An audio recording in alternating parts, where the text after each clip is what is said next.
My presentation here today is entitled Duress, Dissidence, and Deadly Force. And I just want to take a moment to ask people to put themselves in a state of mind to really be prepared to hear some heavy information in this presentation. It's going to be tough for some people to hear some of the things I'm going to say today. So this is not done lightly. This is should be received with a somber state of mind and a sobering state of mind. And there are certain things I'm going to talk about that some people don't even want to envision. However, we have to consider them and hold them in our psychological makeup as potentialities. They're potentialities I don't want to see manifest in the world, never have. But we have to be prepared that they may manifest. So with that being said, let's jump into the topic.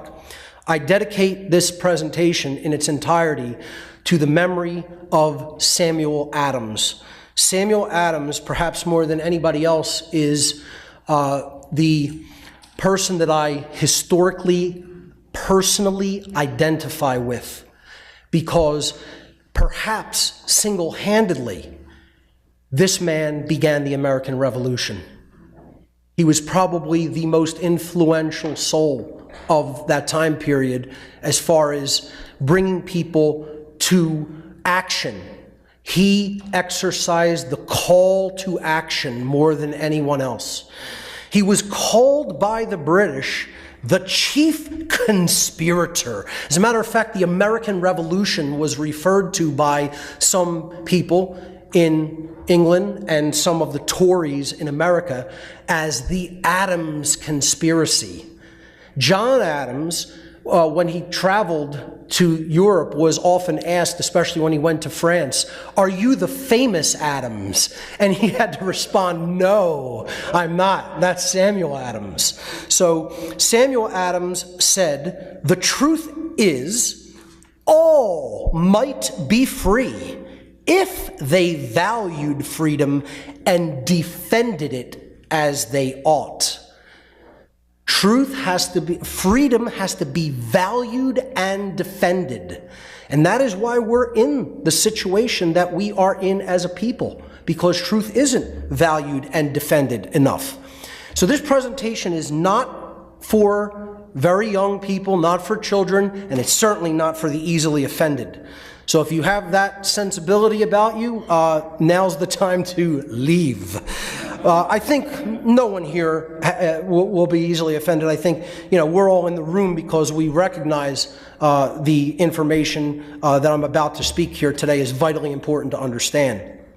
So this is the caveat I always give. It's certainly not for the people in this room, but it may certainly be for the people who listen online or on YouTube or on my website or wherever this presentation is going to reach their eyes and ears. My presentation style can be very intense. It can be harsh. It can even be combative. I don't sugarcoat my words or delivery. Some people are likely to become upset or angered at what I'm going to say during this presentation, and I say, go right ahead and get as offended as you like. Okay? That will never make what I'm about to say untrue, because truth by its very nature is belligerent. It wages war against deception and mind control. I don't present this information to be liked. Believe me, if I wanted to present information to be liked, I'd be blowing smoke up people's rear end and telling them everything was fine and they're doing just fine and everything's going to be okay. I tell people very uncomfortable realities, and a lot of people don't like that. So, I may be popular among some of the people in this room, but that's not necessarily the case when it comes to the wider body of humanity, for sure. I speak publicly because I recognize that in the crisis that we're in right now, I have a moral obligation to communicate what I know to be taking place in our world to other people, to help them to understand it as well, so they can take action and do something about it. This is a call to action, ladies and gentlemen. And the bad news is this is still the mindset of the vast majority of humanity. And that's the best image that I could find to sum up what I think of the human mindset in the aggregate. It certainly doesn't apply to the people in this room, as I've said, but this is where Earth is at. The people of Earth are right there, firmly right there, okay? And they need to extricate themselves from that position. And otherwise, we're going to be coming down to this very serious consequences I'm going to be talking about. Manly P. Hall said that it is not the wrath of the Almighty, but the stupidity of man that is causing all the trouble. And if people are not familiar with this man's work, I mean, you need to become so, because he was absolutely a brilliant philosopher, an occultist, a de-occultist, as far as I'm concerned. And he has some of the best work that I've ever taken in that really helped to open up my mind and wake me up. This is the human condition, ladies and gentlemen. The human condition, whether anyone has recognized it or not, or accepted it or not, is slavery. And see, I'm not going to sugarcoat words. Never have, never will. I'm going to come out and say it just as it is in plain language, regardless of who likes it or not. The whole idea of true spirituality, the whole goal of true spirituality is the ending of the human condition called slavery. It's never been okay. It's not okay now. It never will be okay. It's completely immoral, and the people who continue to perform the actions that hold the human condition in this state or support and condone those actions are immoral people. And we are the people who need to reach out to those people that can be helped and change their mindset. That's what the great work is. People will say, well, there's many, many, many paths to freedom and spirituality. But I'll take umbrage with that statement. There are many paths that can get you to an understanding of what the solution is, but there's only one real, true solution. And this can sound dogmatic to people. It can even sound religious to people. And I try to explain to people in all my work, I'm not dogmatic, I'm not religious, to say something to the effect of, do you believe in natural law, or do you think it's some type of religious dogma, is as ridiculous as asking someone if they believe, if I hold an object up and then let it go, will it fall downward? There is no dogma or religious belief required for that. It's law in the universe. Well, behavior is also bound by law. This is the problem with the human ego, though. The human ego refuses to accept that behavior is bound by law. And we want to think we can do anything we want as long as we don't get caught. The only solution is the understanding of natural law and how we are inextricably forever bound by it. We have free will to choose our behavior, but we do not have free will to be insulated from the consequences of our choices in free will. Natural law is the most occulted information that needs to be understood by humanity, and there is very little progress in propagating a worldwide understanding of natural law to the body of humanity. That's what our work is, folks. That's what the work of the people in this room and the people who do understand this, listening out there on the internet, is. We have to become teachers of this information. I naively thought in my early days of doing this that there would be at least 1 million to 10 million teachers of natural law in the world by this point after doing this for a decade. And I can count them on 2 hands. The good ones, the ones who are doing it effectively. You know, it's not, our efforts are not enough. That's the thing that I want to convey to the people in this room and listening who do understand my work. The effort has to be advanced and stepped up. We need to become teachers of this information to everyone within earshot of our voices, or humanity is going to go down the path I'm going to talk about, which is going to be very, very, very ugly. Natural law is a set of universal, inherent, objective, non-man-made, eternal, and immutable conditions which govern the consequences of behaviors of beings with the capacity for understanding the difference between harmful and non-harmful behavior. That means it applies to intelligent beings who have a developed brain and nervous system like we do. okay? It doesn't apply to lesser beings, to the animal kingdom. They're not going to sit there and reason. We have the capacity for reason. They're instinctual creatures. They have emotions as well.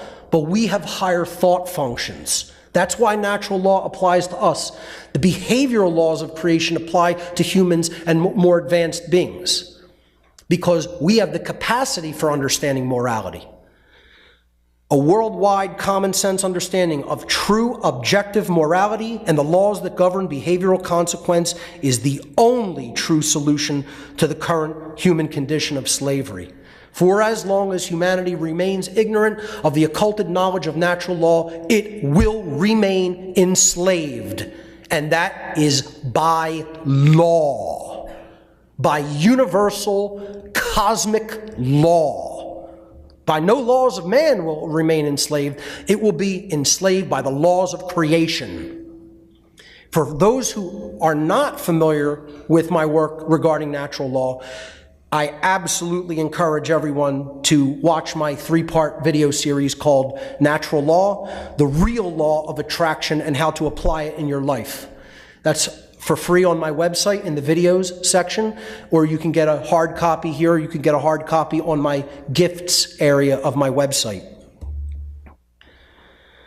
What natural law is all about is the objective difference between right behavior and wrong behavior. I always tell people that, we use the same word to communicate the idea of correct and moral. We use the word right to communicate those concepts. Correct means based in truth, and moral means that it is in harmony with natural law principles, because when you take a right action, the result of that action does not result in harm to other beings, to other sentient beings. Conversely, wrong behavior is both incorrect and immoral. Incorrect meaning it is not based in truth, and immoral meaning it is in opposition to natural law, because when we take wrong behaviors, someone is harmed as a result of that behavior, of that behavioral choice.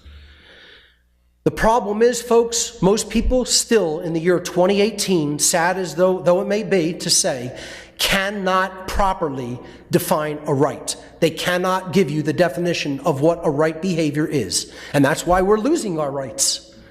Because they do not understand that a right is an action that does not cause harm to another sentient being. And that is the definition, and it is as simple as that. I've rewatched the movie K-Pax recently. And it's about an alien being that comes to the earth and interacts with, the primitive human beings that can't understand his mindset. And when he's asked if his planet has a government, he says, we have no need for a government. And he's like, well, how do your people know right from wrong? And his answer is, every being in the universe knows the difference between right and wrong. That's the real answer to that question. This should be common sense knowledge, but we're so backwards as a species that I need a 9-hour presentation to explain to brainwashed people what the difference between right and wrong behavior is.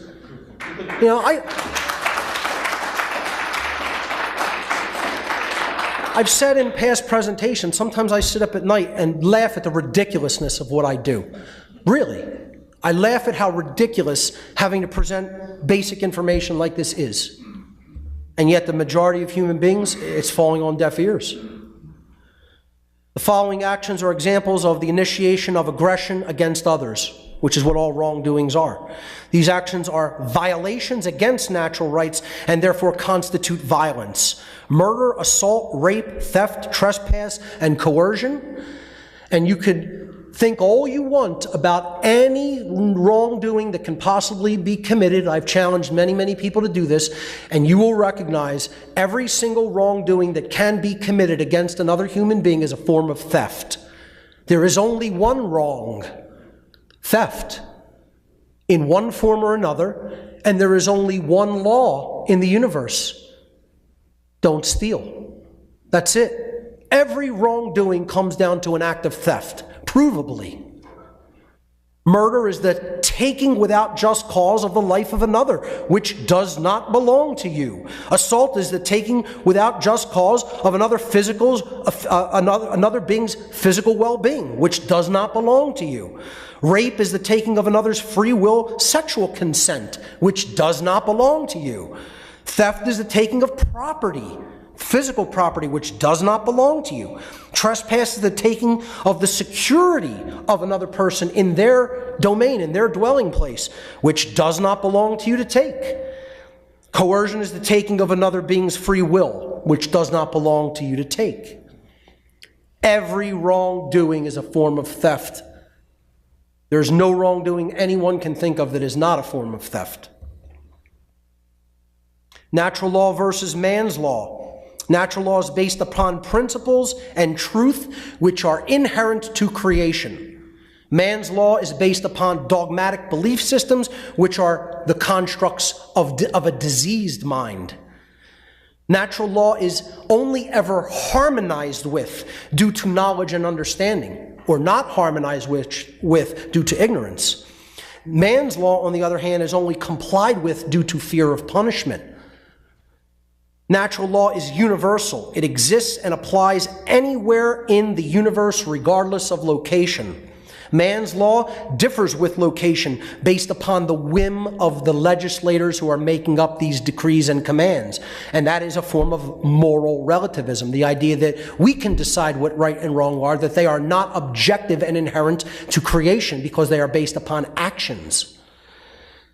Natural law is eternal and immutable. That means it exists and applies for as long as the universe exists, and it cannot ever be changed by any action that any being within the universe can do.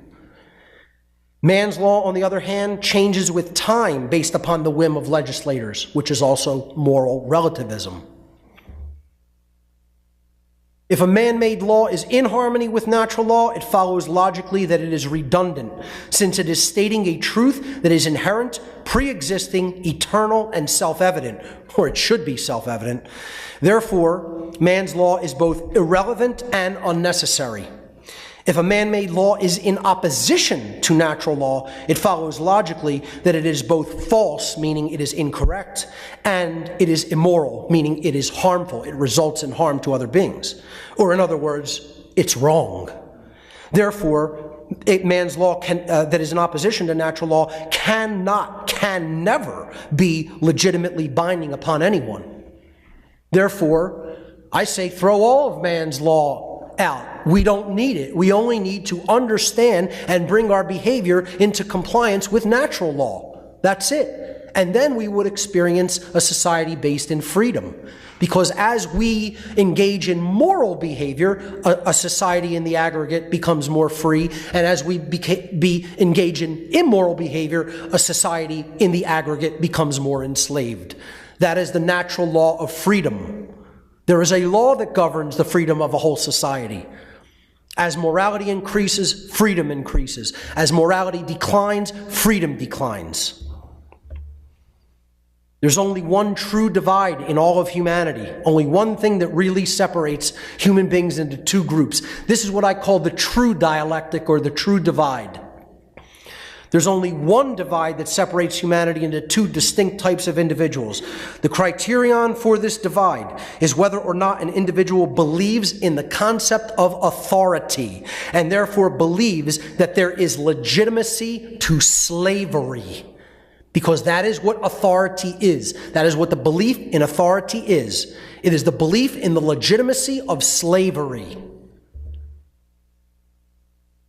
The only difference between human beings is whether they are a statist or an anarchist. There is no other difference. And I don't mean like characteristics and personality. I'm talking about things that actually, truly separate us into two camps of beings. The statist says he has the brilliant idea that we give a small group of people the right to kidnap, imprison, harass, steal from, and kill people so that we can be protected from people who kidnap, harass, steal from, and kill people. Brilliant ideology. It's working out so well, don't you think? Our rights are protected, we're prosperous, we're free. It's just a flawless idea that's working out wonderfully.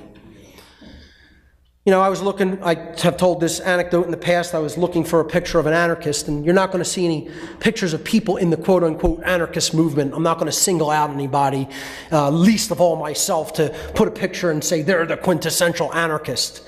You know, so I was going through images and I found this meme with Jesus as the anarchist saying, I'm an anarchist, but most of my followers are statists. And nothing could be more true. The fake-ass Christian religionists that all believe in the authority of government and have this, dissonance in their mind that somehow, God could be an authority bringing the laws of behavior and the universe upon people, and yet we can still have authority vested in man. You know, this idea of serving two masters.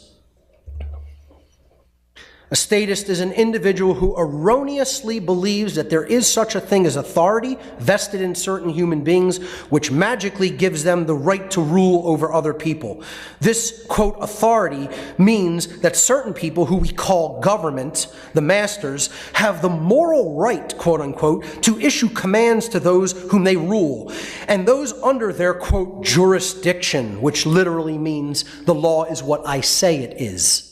Literally in its etymological roots. These people are their slaves who have a moral obligation to obey the arbitrary dictates, the laws set by their masters. And most simply put, when we really strip away all the euphemism, a statist is simply someone who believes in the legitimacy of slavery. And that makes them, by definition, immoral. Conversely, an anarchist is one who knows that there could never be legitimacy to authority or government because those terms are simply euphemisms for coercion, violence, and slavery, which are always immoral and therefore are always in opposition to natural law, the universal spiritual moral laws of creation. The problem is people don't understand the meaning of true anarchy. I'm not talking about, people who call themselves anarchists, folks. When I'm using the term anarchy here, I'm talking about true anarchy and true anarchists. And there's only one real kind of anarchist, and that is the anarchist that understands all authority, all government is slavery, and the only solution is moral behavior under natural law. That's what an anarchist really is. The word anarchy comes from the Greek prefix an, meaning without, the absence of, and the Greek noun archon, meaning master or ruler. Anarchy does not mean without rules. It does not mean chaos. It does not mean disorder. It does not mean, quote unquote, lawlessness when it comes to moral law. It literally means without rulers, without masters, and archon, without masters, meaning no masters, no slaves. And if you say the phrase no masters, no slaves to the average person, and you say word association game, tell me the first word that comes to your mind when I say no masters, no slaves, they'll say freedom. But I just gave you the etymological meaning of a word from its root language, and the word literally means without masters. And yet people think it means chaos and lawlessness and disorder instead of what it really means, freedom. That is what the word anarchy actually means by its very definition. So we have to understand the solution is living in a society, in a state of existence where we don't have a master class and a slave class, a ruling class and a ruled class. All of us are already ruled by natural law, and we need to simply bring our behaviors into alignment with those laws by thinking, feeling, and doing what is right. Yet this is the perpetual, continued human condition of slavery. And we have had this kind of slavery in this very country. Hard ball and chain, whip and murder, full physical enslavement of human beings right here in this country. Part of what this kind of forced labor was used to build a lot of the infrastructure of this country. We are not in the state right now where we have this kind of slavery taking place all around us, but we're going to move toward it again. We're going to move toward it again as a karmic consequence of what we allowed here, and a karmic consequence of, as an aggregate people, of allowing the soft form of slavery called government to continue. Because it is never going to stop its march toward total totalitarianism unless we morally straighten up and educate everyone regarding moral principles. And that slavery in any form is wrong, no matter how you euphemize it. So this is the continuing human condition, and the great work is to end that condition. That is what the great work is. And that's why so few people want any part of it. Because it's not the lighthearted little party. It's the one great work. Just to tell people, not that it matters, because you know what? Too many people are focused on dollar signs and value being only in monetary units. But just to tell people, just so you have an idea of the kind of financial situation I have foregone to do this work.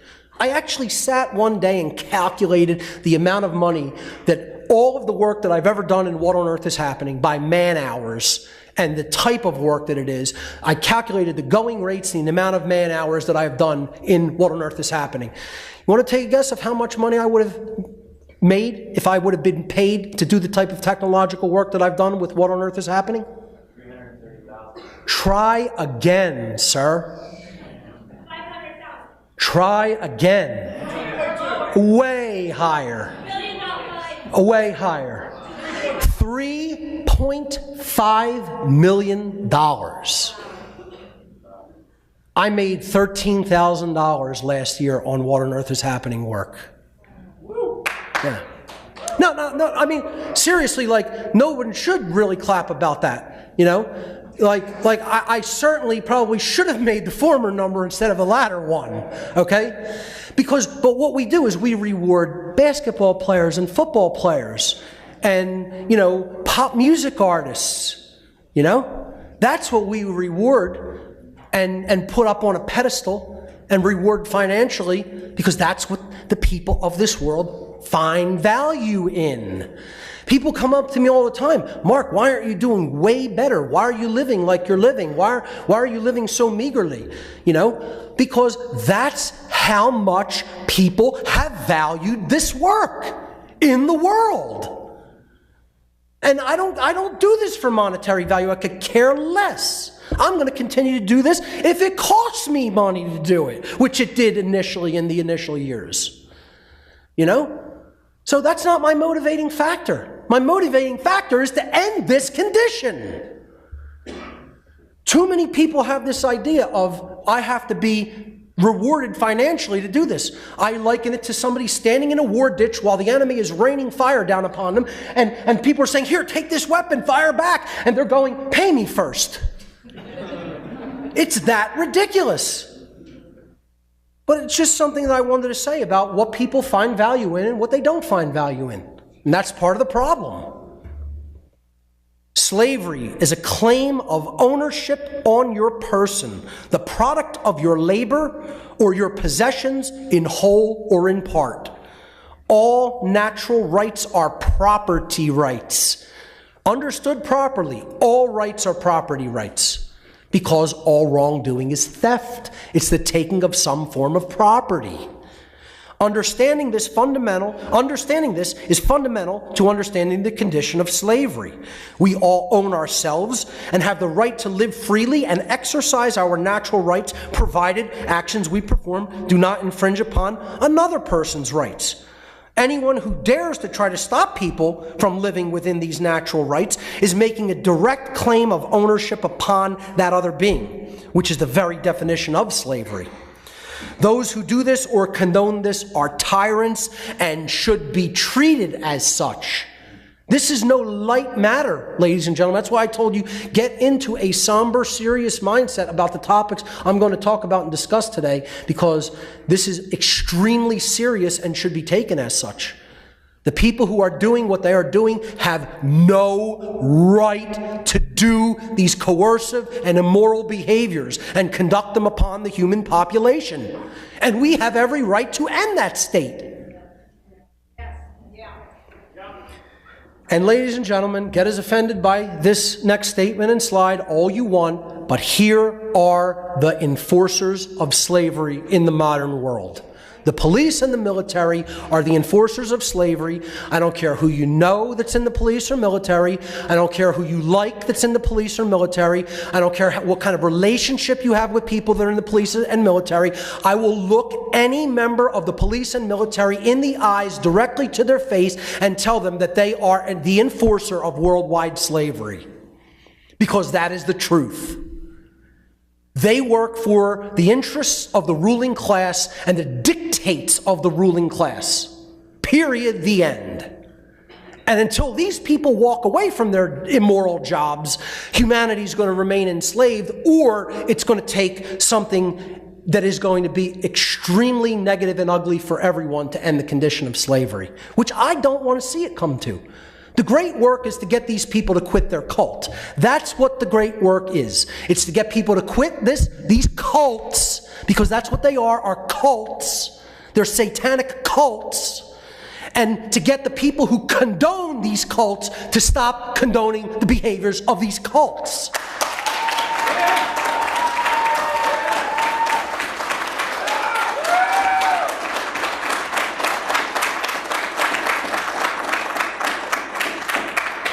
If you're not familiar with my work on order followers, which is what these people are, that's why they do what they do. They don't want to think for themselves. They don't want to reason right and wrong for themselves. They want to listen to what other people tell them to do and then just do it because that's a cop-out and an easy answer, and they think that that somehow absolves them of their personal responsibility and moral culpability.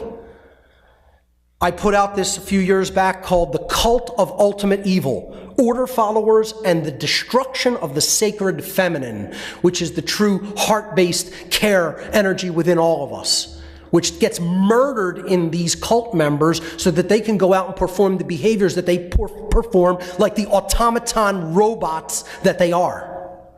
So this is another critical video for people to take in and understand the concepts in it.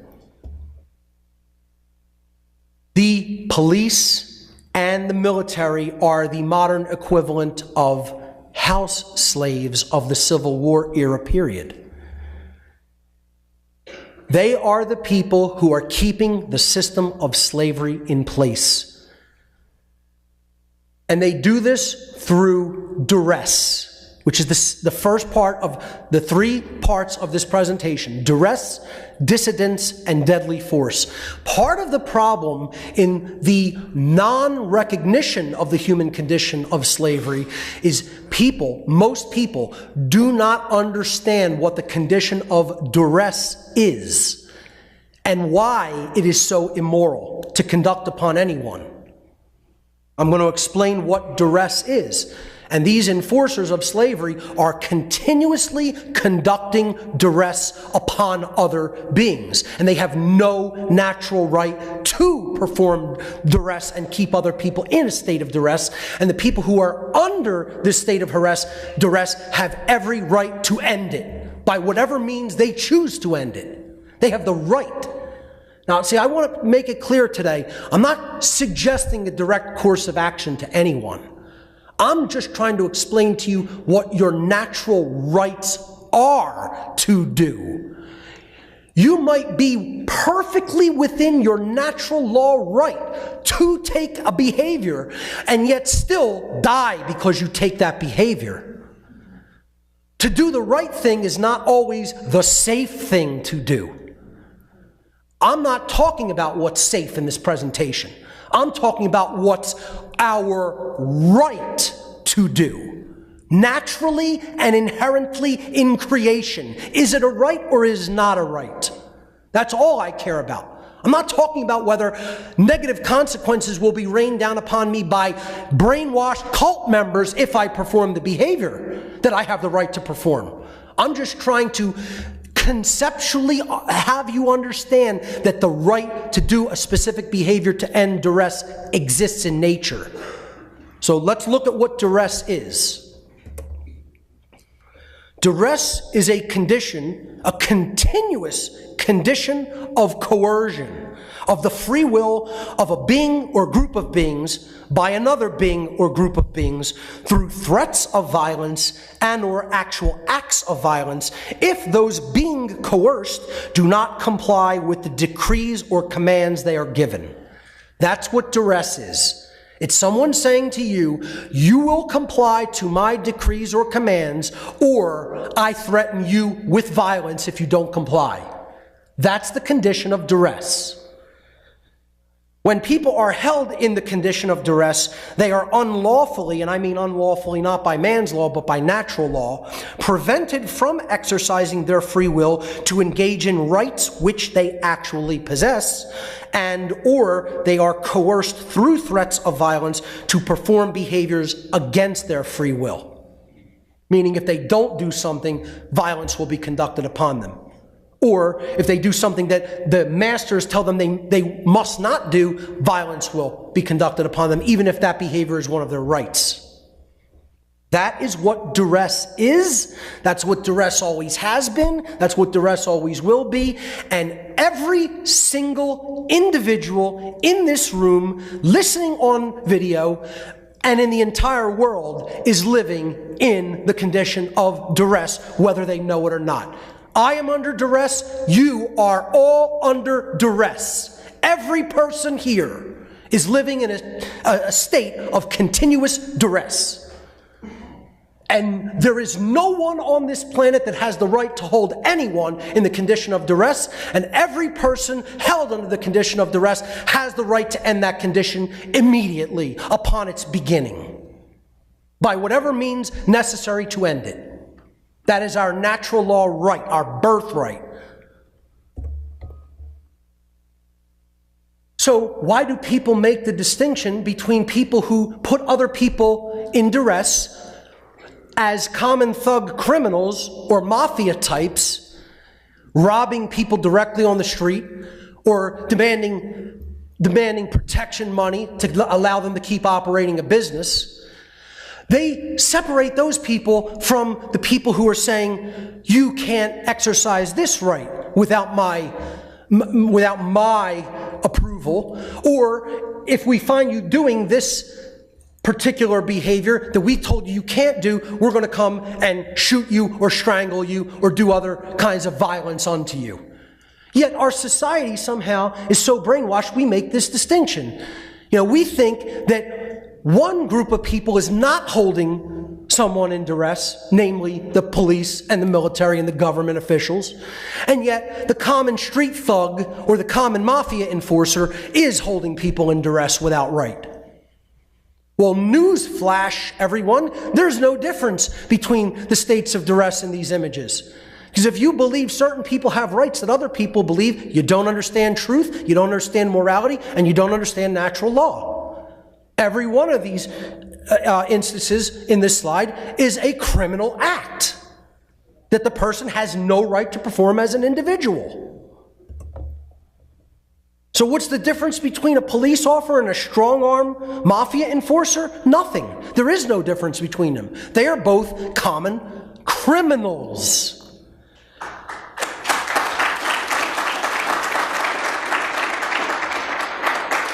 They are both members of gangs, and I would have been that word to say they are both members of cults who do not question orders or think for themselves. They both initiate violence to enforce policy. Both have a code of secrecy, a lack of transparency, and both cite the institution's policies for the violence that they manifest in reality. They are ultimately responsible for their behaviors, yet they want to somehow abdicate themselves of that responsibility by saying, oh, the politicians ordered me to do it. The lawmakers ordered me to do it.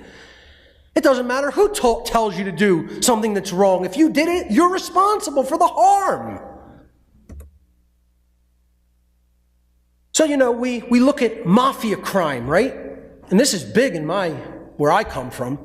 South Philly's a mafia stronghold.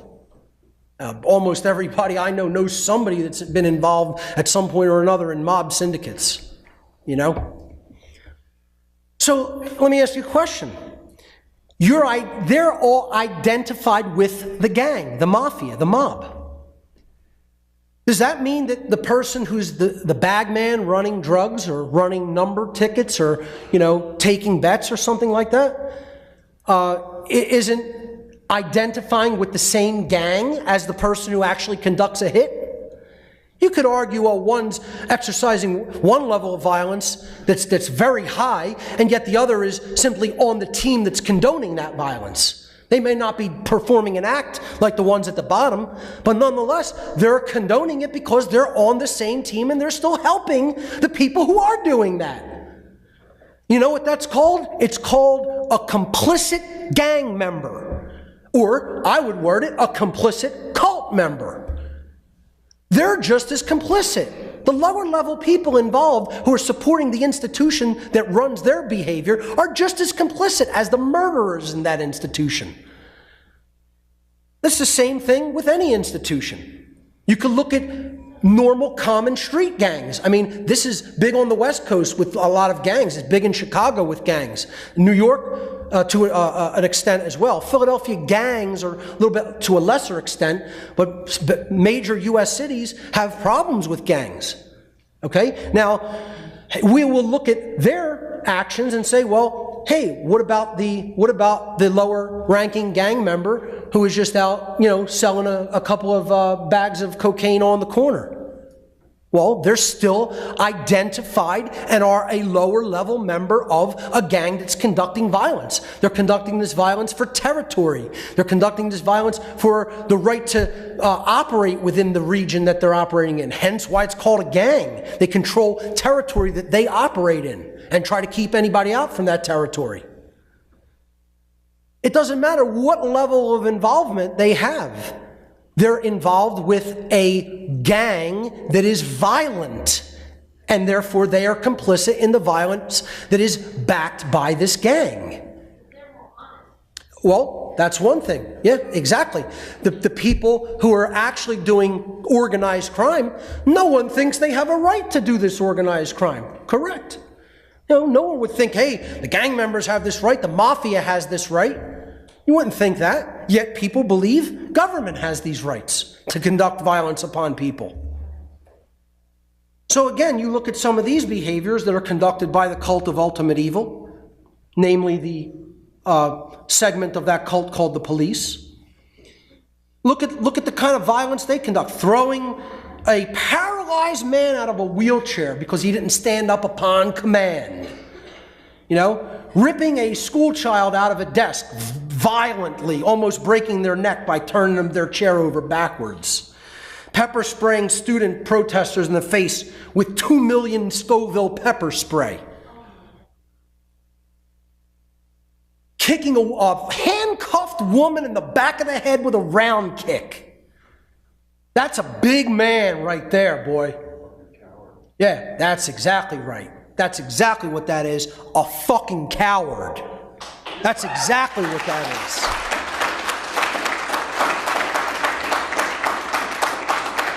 is. Let me tell you something, folks. These are the tame examples of police brutality in this country. Tame examples.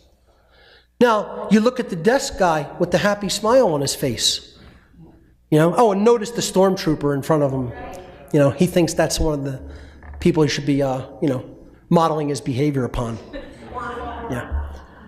But what is that? What is that paper pusher in the cult of ultimate evil? He is a complicit gang member.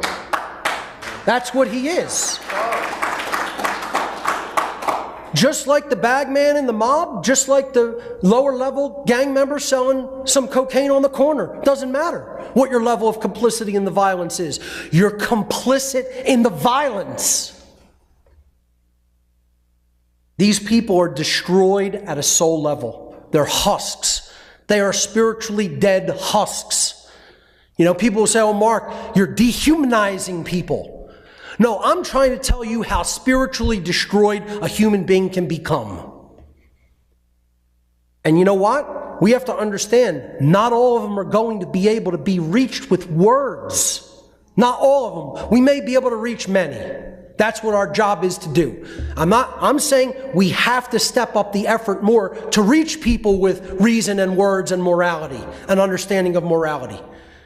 But there are some who are destroyed beyond the ability to reverse their course. They're dedicated to evil, whether they even understand that their behavior is evil or not, because that's what a cult does. It makes their membership completely identified with their position in the cult. And then they just say, I'm in this far, I'm all the way in. And no one's going to convince me that I was wrong. See, this is thankfully, thank all of creation that I was able to extricate myself from when I was involved in the cult that I was involved in, namely the dark occult, Satanism. Finally, I was able to be reached with language and reason and persuasion. I also had to practically ruin my life and almost die. That's how hard-headed I was. And then I think I was that hard-headed. There are people who make me look like a light case of the ego. A light case. You know? So I'm trying to explain to people, you have to understand what we're really up against spiritually. How deadened certain people are spiritually. It's going to take Herculean, monumental efforts to try to mentally and spiritually reform these people. That's what the great work is. I'm not saying this to make you depressed about it. We have to know what the task is. We have to know it definitively, honestly, and accurately, or we're not going to get this job done. Again, these are the modern so-called house slaves. Now, what the house slaves of the American Civil War era period were, tragically what they were, as violent and immoral and completely and utterly wrong as the practice of slavery was being performed in this country, you have to understand there were people who were taken from their native lands, and because they were given a little bit more privilege, they beat and whipped and kept the other slaves in line that were often family members, parts of their tribal groups, etc. You'll look in these images, there are slaves with weapons in their hands, threatening the other slaves who are non-compliant with the master's demands. They're willing to do this to their own people for a little bit extra food or a warmer blanket, or instead of to sleep, in the elements in a field, in a crop field, to sleep in a dog house in a crop field. Literally. You see some of them with guns, holding guns while the others are in chains. I mean, this is a special kind of psychopath. This is a special kind of immoral human being. Instead of trying to do something to end the condition for all of them, they took up the side of the master. And this is what the modern police forces are. And the modern militaries are. And in every country in the world. It doesn't matter, it's not just this country, everywhere on earth. That's what this cult of ultimate evil actually is. They are slaves themselves conducting slavery upon other slaves. And they don't even want to be free. There's a special place in hell for the house slave. There's a special place in hell. Whether you believe in hell or not, I'm talking about there is a special place of spiritual torment that is reserved in the hearts and minds of people who do jobs like that. The order follower always bears more moral culpability than the order giver. Because their excuse is, I'm just following my orders, like the Nazis said at Nuremberg. Their excuse is, well, that's the law and I don't make it, I just enforce it. I'm just doing my job. They bear more moral responsibility than the person telling them to take the action. Because the order follower is the one who performs the behavior. And in taking that action, they actually bring the resultant harm into physical manifestation in the world. Order following is the pathway to every form of evil and chaos in our world. It should never be seen as a virtue by anyone who considers themselves a moral human being. Order followers have ultimately been personally responsible and morally culpable for every form of slavery and every single totalitarian regime that has ever existed upon the face of this planet. And get as offended about that as you like, those listening out in the internet world, but nothing will make that statement untrue. Nothing will make this one untrue either. If you did it, you are ultimately responsible, not whoever told you to do it. The excuse that I was ordered to do this immoral behavior by someone else is no excuse at all and should never be accepted as an excuse by anyone with a conscience. Now, I'm going to get into a section that some even here today may find difficult. Okay? Now, I'm going to refute the notion that is popularly held that people have the right to, quote unquote, believe whatever they want to believe. And I'm here to tell everybody here and everybody listening, wherever they're listening from, we do not have the right to believe everything we want to believe. There are beliefs that are not rights. Okay? There are beliefs that are not rights. Now, let me qualify this first by explaining the difference between a thought and a belief. Everyone can think anything they want, which means for a time you are holding something in your mind to consider it. This is a thought. I'm not suggesting thought police, okay?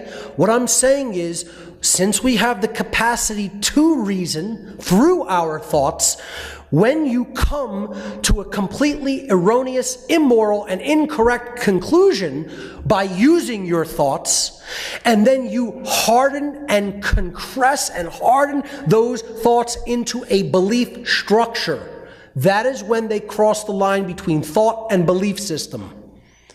I'm trying to explain to people that not every belief system is a right. Thoughts are rights that we all possess, but we do not have the right to, in perpetuity, continuously believe certain things, which are wrong and immoral. Contrary to popular disinformation and widely held but erroneous belief, as human beings, we do not possess the right to believe whatever we want to believe. We possess the right to believe whatever we want to believe, even if those beliefs are wildly out of touch with reality, only if those beliefs do not condone violence against or support the slavery of other beings. That's the kinds of beliefs we have. So I'll give an example. Do you have the right to believe that there are pink and purple striped unicorns wandering through the air at any given moment? Yeah, you have the right to believe that. You want to know why? That's not violent toward other people. That's why you can believe that nonsense. Okay? That's why I don't have a problem with most religious beliefs. I may think that they are nonsense myself, but as long as they are not condoning or supporting the commission of violence and slavery against other people, believe whatever the hell you want. Where I have a moral problem with it, rightly so, is when someone else believes I'm somebody's rightful slave, or anyone else is anyone's rightful slave. Now I have a big moral problem with that. That's not a right. No one has that right to even believe that in perpetuity, in a continued state of thought. We can consider the notion of slavery by thinking about it, but if we don't come to the correct moral conclusion that it is immoral, wrong, and should never be practiced and should be immediately ended, the belief that it's okay to perpetrate it is wrong. It's a wrongdoing, because you are actually condoning the actions that continue this immoral behavior.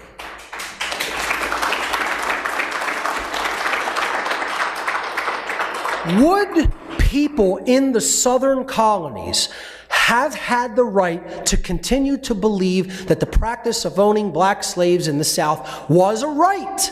That wasn't one of their rights. even if they didn't own slaves themselves.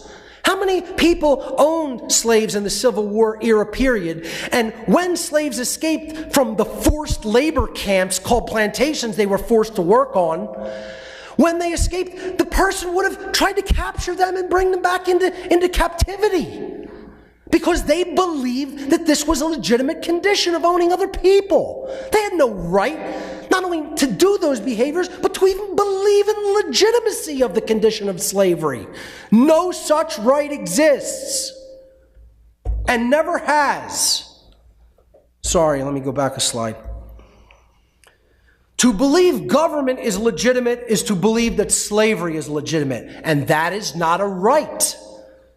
We can consider the notion of government through our thoughts, but when we erroneously come to the incorrect conclusion and harden that into a belief system, that becomes a violent belief. The people who believe that slavery is legitimate through government are not within their rights. They are not within their rights to continue to believe that slavery is legitimate for anyone. Unfortunately, in the modern world, people don't understand the distinction. They think there's some sort of a distinction. They don't understand that they're the same thing, government and slavery. Government is slavery. If stealing 100% of the product of someone else's labor is slavery, at what percentage does it become not slavery? This question was originally, I ask this question all the time, but this question was actually originally posed by Frederick Douglass, a slave who escaped his captivity in the South and eventually went to Europe because he was under such duress of being captured and brought back into slavery in the southern states when he moved to the northern states. That he had to actually go over the ocean to where at least black slavery wasn't practiced at the time. Although they're in the other kind of slavery called the belief in a king and queen, called royalty. Slavery works better in the modern world because now people don't even know that they're slaves through mind control and mental conditioning, and calling it a euphemized term called government and authority. Here's the bottom line when it comes to belief systems, folks. As difficult even as it may be for some people in this room even to get this concept, no one has the right to believe that people are property.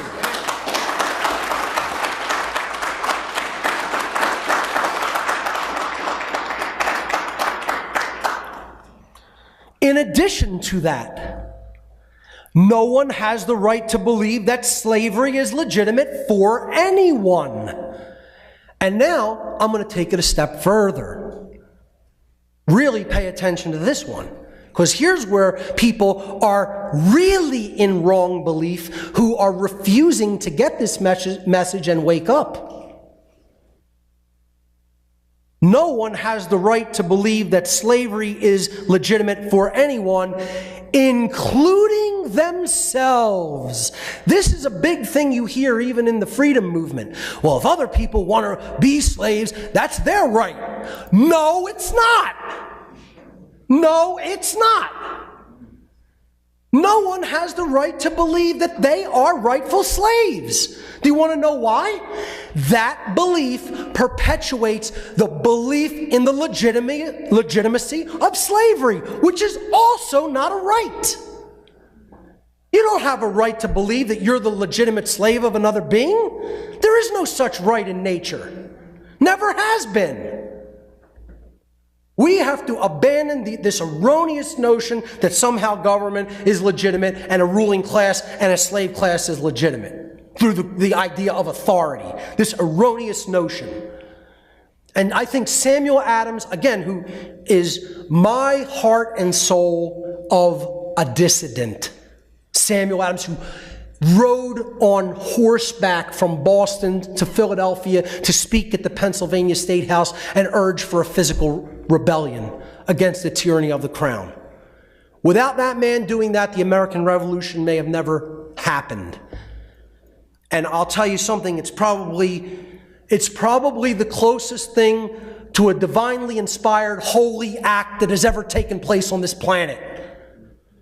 And the people who don't understand what happened in the American Revolution, I feel sorry for them for believing in revisionist history, which I'm going to talk about. Because we need to understand what exactly happened here in the Revolutionary War era period and understand the type of blood sacrifice that, thank God, the men who were willing to give that blood conducted. Because they made it possible for someone like me to stand here and speak these words today. We would be bending over and kissing the ass of a king or queen. And most of us still are, except it's called government now. Well, let me tell you something. Without those men, these ideas wouldn't have propagated in this land to the extent that they did. We owe them a debt. I know the significance of their actions, of their minds and of their actions, because I've read their philosophy, which most people have never done. Samuel Adams, the chief conspirator of the American Revolution, said, "It is the greatest absurdity to suppose it in the power of one or any number of men to renounce their essential natural rights or the means of preserving those rights," which we're going to talk about a little bit later. If men, through fear, fraud, or mistake, should in terms renounce or give up an essential natural right, the eternal law of reason and the grand end of society would absolutely vacate such renunciation. He is saying here, you don't have a right to give up your rights because that puts everybody else in jeopardy of slavery. You have no right not to understand what a right is. You have a right to not understand how to bake an apple pie, but you don't have a right to not understand what a right is. This is something that is a duty to understand. It transcends a right. You must understand it because the ignorance of its understanding places other beings in jeopardy of slavery.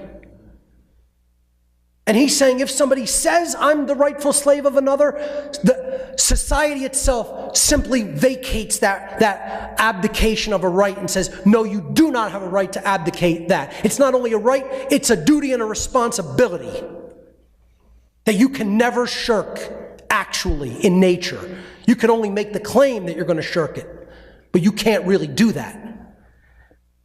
Continuing with this quote, he said, "The right of freedom being the gift of God Almighty, it is not in the power of man to alienate this gift and voluntarily become a slave."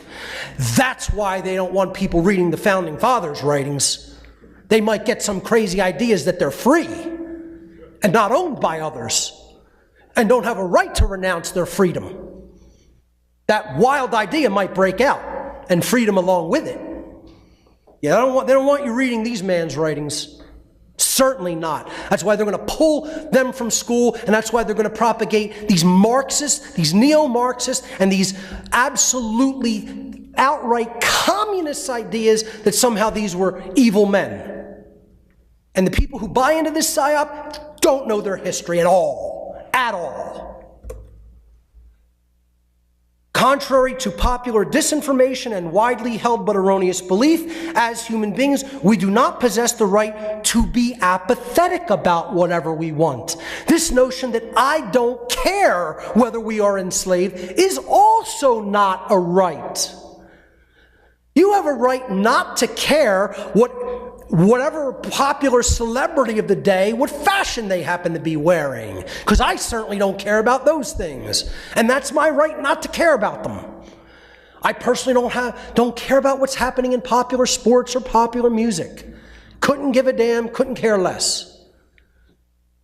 I don't have the right not to care about the dynamics that govern human freedom. I don't have that right.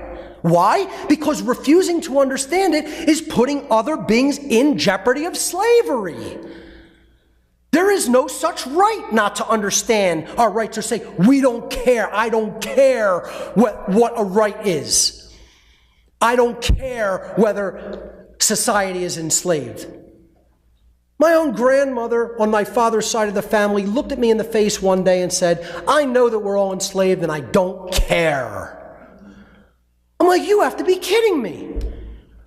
I said, how many children do you have? 2. How many grandchildren do you have? 2. How many great-grandchildren do you have? 1. Said, you have 2 children, 2 grandchildren, and a great-grandchild, and you don't care whether the world is enslaved? And you think that's your right not to care? I mean, you have to be kidding me that the people like this exist within our own families. No one has the right to not care that slavery is continuing and that freedom is being destroyed. This is not a right that exists in nature. Again, you have a right not to care about any frivolous thing that you don't want to care about, but you don't have a right not to care about rights and freedom. It's a duty and a responsibility that you can never shirk in nature. There's also complicity in evil and slavery through silence. Contrary to popular disinformation and widely held but erroneous belief, as human beings, we do not possess the right to remain silent about whatever we want. This is complicity by saying, even if absolute immoral, violent behavior is conducted and I know it's wrong, I'm going to sit back and do nothing, not even speak about its wrongness. And that's not a right. If I sit back and watch a perpetual condition of duress and slavery take place in my midst, and I don't speak out against it, I am by my non-action partaking in a complicit act with evil. I am condoning by my silence and apathy the evil that's being conducted. And that's not a right. So this is hard for some people to hear because a lot of people say, well, a wrong can only be an action conducted. No, it's not that simple. You can perform wrong in your thoughts and in your emotions and in your non-actions. Wrongdoings can be performed. So even this crowd needs to explore this dynamic more and understand this dynamic more. And I understand this is going to be controversial even in our circles.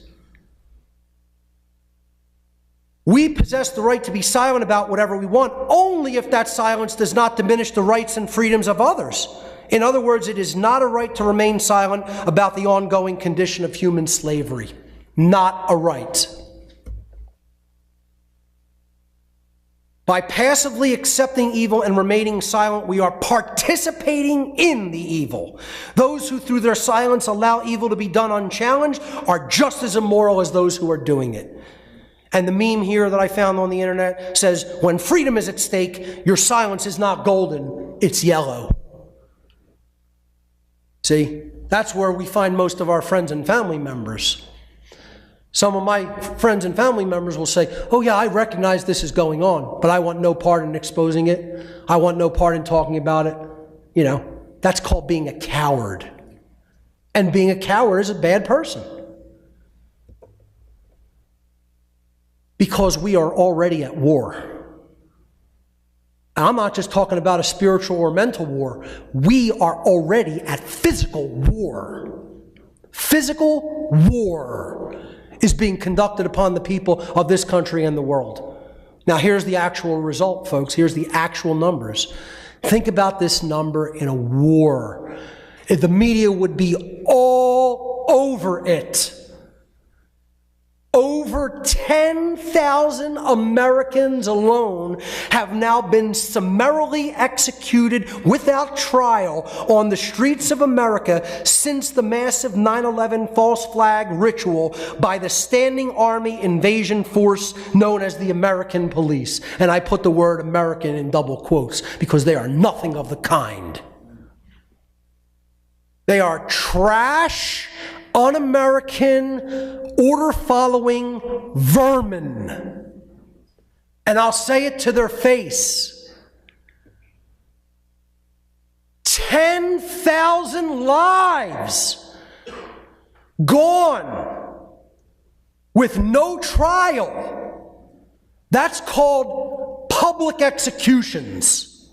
Yet we don't call it that. We euphemize it. And people who are complicit with this behavior condone it. That's who lives among us. Dirty, rotten Tories. who would have supported the British Crown and their henchmen during the American Revolutionary era period. They're no different than those Tories.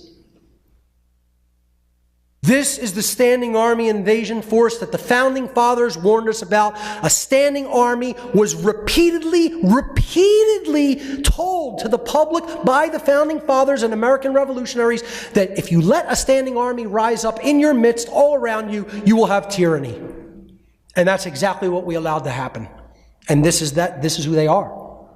This is a foreign invasion standing army force. That's the standing army the Founding Fathers warned us about in all of their writings. And they said, that's the force that you're going to have to prevent from rising up in this country, and you're going to have to do it by maintaining a well-regulated militia, which I've talked about ad infinitum on my podcast series and in my Second Amendment presentation, which everybody should fully understand, especially in these times when it's coming under attack again because of these nonsense false flag ritual killing events. Samuel Adams, once again, I'm going to have a lot of quotes from the Founding Fathers in this presentation. He said, if you love wealth, he said this in Philadelphia, if you love wealth greater than liberty, the tranquility of servitude greater than the animating contest for freedom, go home from us in peace. We seek not your counsel nor your arms. Crouch down and lick the hand that feeds you. May your chains set lightly upon you, and may posterity forget that you are our countrymen. You know, I say this before every one of my band shows. That's the intro to our performance. I restate Samuel Adams' words before we start to play. Let's go into the next section, dissidents. This word means to be an opponent of the established political order of the time, so-called order. I'd say to be an opponent of the established chaos of the day. So what's a dissident? Well, what's a true dissident? A true dissident is somebody who opposes the established political condition of slavery, regardless of how dangerous it is for their physical safety, because they understand that slavery is always immoral and illegitimate, and they correctly value creation's gift of free will above all else. I say to people a lot, a true relationship between individuals is always a three-dimensional relationship, meaning that there has to be a connection between all individuals involved in the relationship and truth itself. Anything else is a disconnected, flat, two-dimensional, so-called relationship. That's why a true relationship that we have, the other person is always connected with the values of truth and the principles of natural law, if it's a true relationship. I mean, you know, the American revolutionaries are no better. There's no better example anywhere of a true dissident that valued their people and their country that they were living upon and stood against tyranny. And then you have someone like an individual, you know, like the person who stood in front of the tank in Tiananmen Square before the Tiananmen Square massacre. I mean, you want to talk about balls. Yeah. I mean, you want to talk about courage. There's somebody to look up to. You'll have this argument all the time. Oh, what are we going to do? Stand up to tanks? Yeah! We're going to stand up to tanks if that's what it takes. Yeah! I'll stand up to a tank if that's what it takes to protect freedom and truth. Yeah! Absolutely. Think I'm worried about what these psychopaths have? I'll force your hand to drop hydrogen bombs on the world. I'm not backing down. I don't care how many people you kill or threaten. You want to know why? I know who we're really up against. I know definitively, not by a belief, not by reading about it in a book, not by being told by anybody else. I was in the room with these psychopaths who run the world. And if you were there too, you'd fight as hard as me or harder. There would be no excuses about, I have this, or that to do. This is what you'd be doing. Everybody. That's why people ask me, what do you want to be able to do, Mark? Do you want any special power? Would you like to have any kind of a special ability or power? Yeah, I say the same thing all the time to every room I speak in front of. I want to have the ability to, against natural law, kidnap an individual and bring them someplace that I want to bring them without their consent. Now, how strange does that sound for me to say? But that's what I want the ability to do. And without consequence. I would like to have the supernatural ability to kidnap another human being against their will without consequence, because you know where I would take them? I would take them to a satanic ritual house dungeon, and I'd dump them in the basement, and the Satanists would have their way with them, and the police would be guarding the ritual chamber, and then no action would ever be taken against the Satanists performing the rape or murder or violence that would be conducted, and then they would know definitively what the world is. Definitively. They would know. They wouldn't have a belief about it. They would know. That's why I want that power. You know? I would also take the ability to convey everything that I know with a touch. That would be a nice second power. That would be a nice one. Okay? Yeah.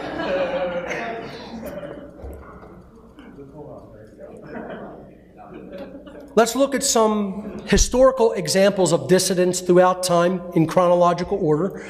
We're going to look at Jesus. Now, let me make a caveat here. I say this all the time whenever I bring up Jesus as any kind of example in any of my work, okay? One, I'm not propagating any religion, I'm not propagating Christianity, okay? I'm not in any way putting this up on a pedestal. I'm talking about this in an allegorical sense, or if you want to prefer to look at Jesus as a historical figure, whether he was or not, we're talking about the story as portrayed in the New Testament and the actions and the teachings, the actions he performed and the teachings that he propagated as either a historical or allegorical figure. So take that for what it is worth. I am not suggesting that anybody think about it in any particular way. I'm telling you that the example is a valid one, and the teachings are valid ones, even if you don't want to look at this as a historical religious figure, okay?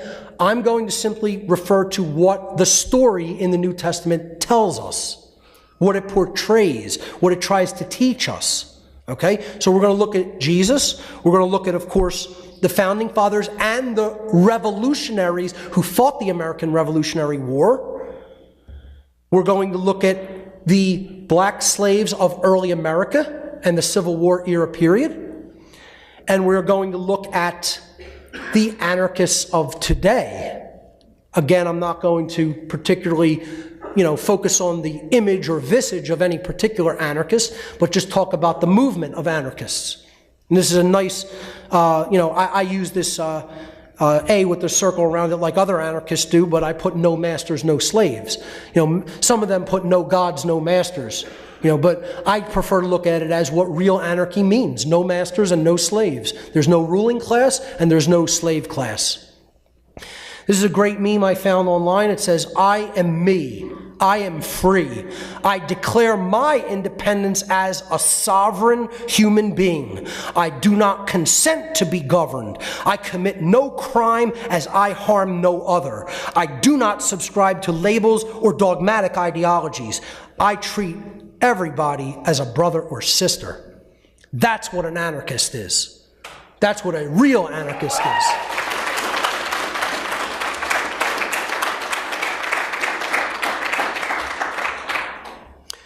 So, the first example of the four examples we're going to talk about, Jesus being a dissident.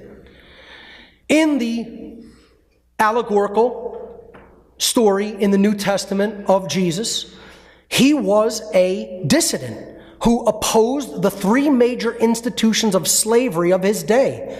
And incidentally, these three institutions are the three main institutions which still perpetuate human slavery today. Nothing has changed since the day that the story of Jesus was, the time period it was written about. Zero. Nothing has changed. The same institutions are in control of this planet as were in control of this planet then over 2,000 years ago. And here's what they are. I call them the unholy trinity. Religion, which is really the father figure of it all. See, people always ask me what's at the top in the worldly sense. Oh, are banks in control, Mark? Are the governments in control? Is the shadow government or deep state in control? No. It's a priest class. Those who are familiar with my work will understand this. The force of religion ultimately runs this world still to this day. They've just taken a overtly closed down role, a hidden role. They've gone from the overt to the covert. Okay? So they've gone into the underground, occulted realm, but they are still ruling from that occulted realm. The occult rulers of the world constitute a religious priest class, as I've talked about in much of my other work. But this is the father of the unholy trinity, because it is thought control. That's what religion is there to do, false religion. It perpetuates ignorance through blind belief. It's based upon belief, not search for truth, for the actual truth of the reality of the laws of nature. It is controlled by a dark occult priest class, and religion is the essence of all forms of mind control. The two things I'm going to be talking about underneath are also forms of mind control and religion. That's why religion is the ultimate force holding back an understanding of natural law and true freedom from humanity. Because money, as I'm going to talk about in a moment, is also a religion. It's the second most powerful religion that there is, besides actual religion itself. The idea of a hardened false belief system in the mind, instead of a search for and an understanding of truth. So religion is the basis of the old world order of slavery, so-called order. It works with these other two institutions as part of the unholy Trinity system. Money is the feminine or mother figure of the Trinity because it's about emotional control.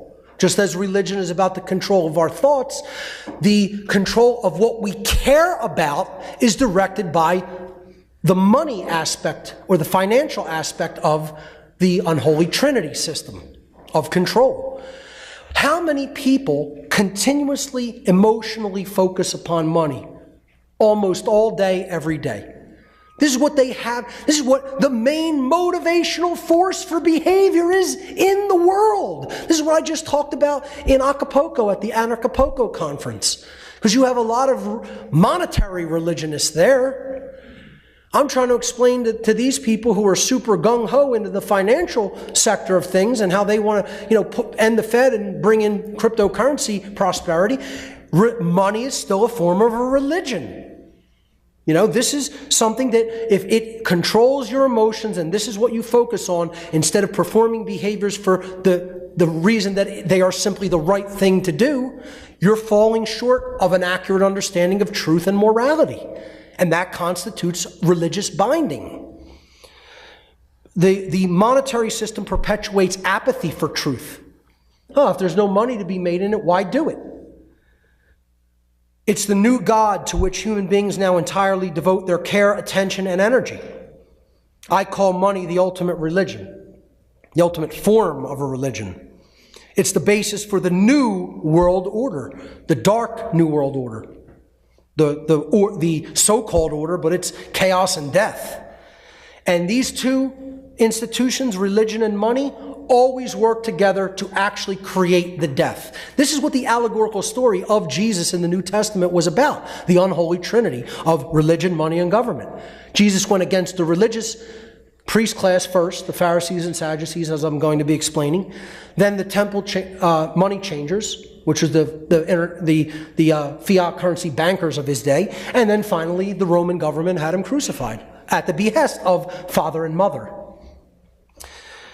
So government is the bodily part of the control system because it works through physical means, through their order followers. It perpetuates cowardice because people don't want to speak up and do anything because of the fear of harm that will be conducted upon them by the government agents. It's based upon the erroneous belief in authority. It's the violent enforcer for father and mother, the dark occultists and the banksters. And it is itself the new world order of chaos and death, the dark new world order. So let's look at how Jesus was a dissonant against these three institutional bodies.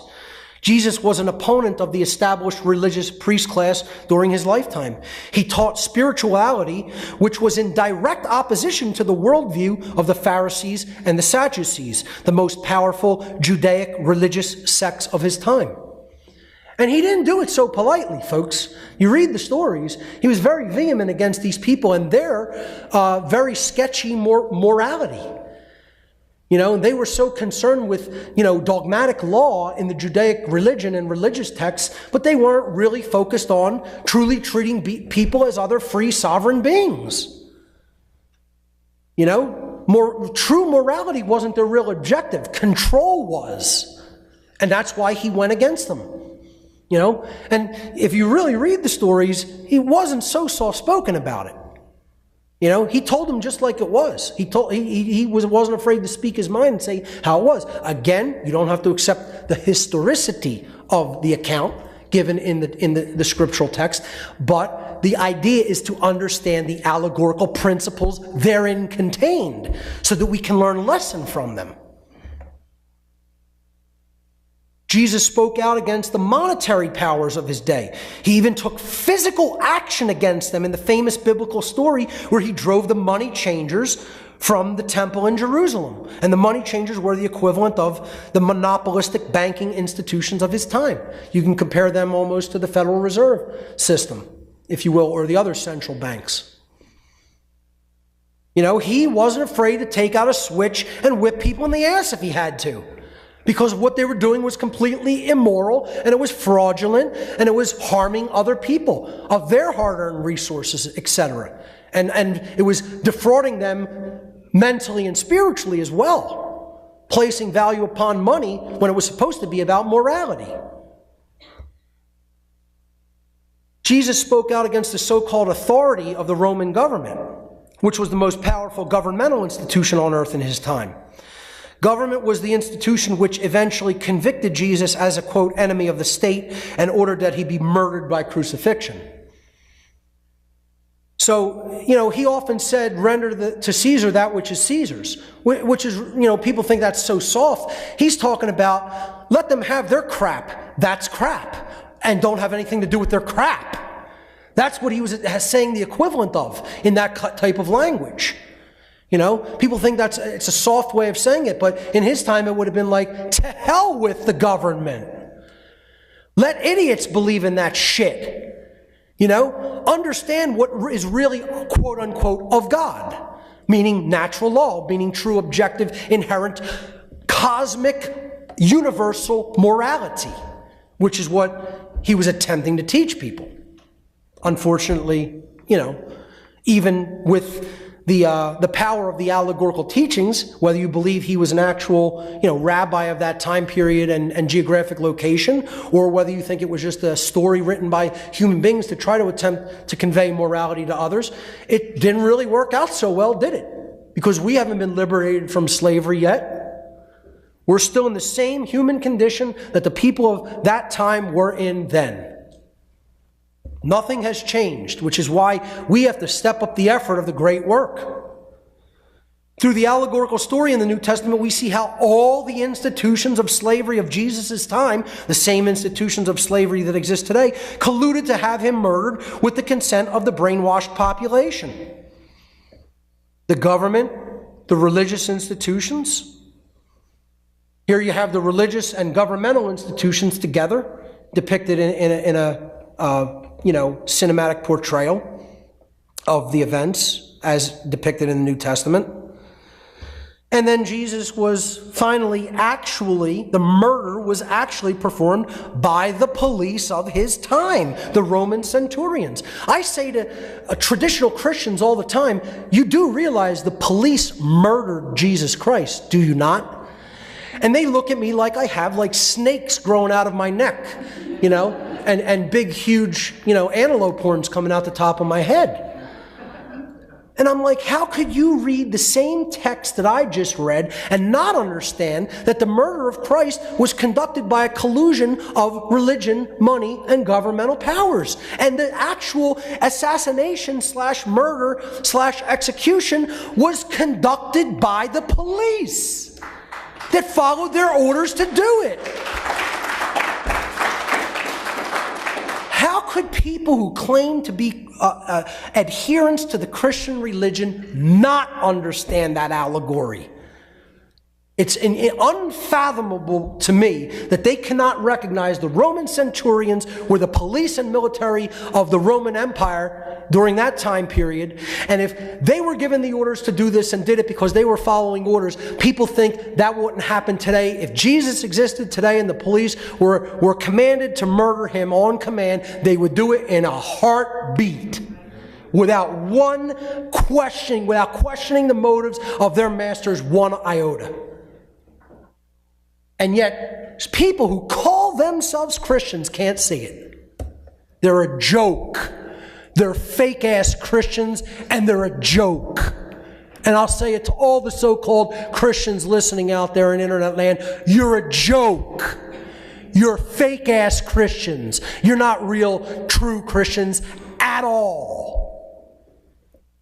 You've been clowned and had, and you think that the authority of the universe shares power with little old man, with little old humanity. And that's a joke, because they bought Romans 13. Yeah, the book that they buy, the justification for authority being invested in man is called Romans. And they can't even see that contradiction. It's right in the word of what the book is called. Who do you think wrote the book? Why is it called Romans? The people who murdered Jesus are telling you that their authority is legitimate. And joke-ass Christians can't comprehend that. You're clowned out, boys and girls who call yourselves real Christians. You're clowned out. You're asshats. Through the allegorical story in the New Testament, we see how all the institutions of slavery of Jesus' time, okay, I've read this already. The Roman centurions actually performed the physical crucifixion in the biblical account. They performed the harmful behavior upon being ordered to do so. And caused the actual death of the being that was actually teaching true morality. And yet, people would have said in that day, they're just doing their jobs. They're just following their orders. The bottom line is the unholy trinity of priests, bankers, politicians, and police, so in other words, religion, money, and government, murdered Jesus Christ. That's the unholy trinity that murdered the teacher of the values of the Christian tradition. And the people who actually say that they're followers of the values of that tradition don't even understand that simple concept that's laid out beautifully in their own allegorical stories and their own scriptures. Yet someone who doesn't claim to be of quote-unquote religious faith does understand what's actually being taught in those scriptures and is trying to communicate it to people who say they're devout Christians. Let's look at the second group of dissidents, who I call real revolutionaries. We need a lot more real revolutionaries that are willing to put it all on the line today. The founding fathers and revolutionary colonists were true dissidents because they rejected the rulership of the British monarchy and physically fought the henchmen of British royalty for their freedom. They were brutally oppressed by psychopathic, mind-controlled order followers who traveled across an ocean at the decree of a psychopathic so-called king to take away their rights. I mean, imagine this. You want to talk about house slaves. Imagine these dirty redcoats who came across an entire ocean to oppress people that were just trying to live their lives free at the behest of some psychopathic, utter piece of trash who was probably so genetically inbred that, like King George III was an inbred piece of psychopathic trash. Who was barely a boy. He was some rat punk boy, okay, who wasn't even a grown-up individual, thinking he's God, I'm God, and I'm going to command these people to go over and oppress people that are saying, I no longer want to comply with the dictates of some boy God who says he's king and ruler. I mean, it's hard to tell who's worse. The psychopath giving the orders or the trash who followed his orders? They're both trash, just like they are today. Here's the piece of trash that calls himself king, and there's still people who call themselves kings and queens in the modern day. They're trash, who need to be treated like trash.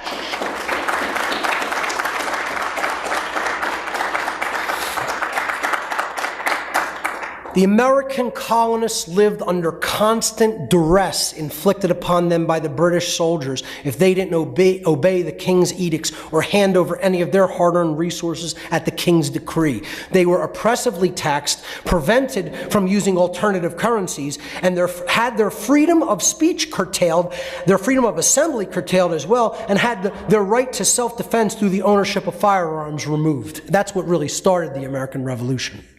Once they started taking the guns, it was on. Just like it will be this time. Damn right. Yeah.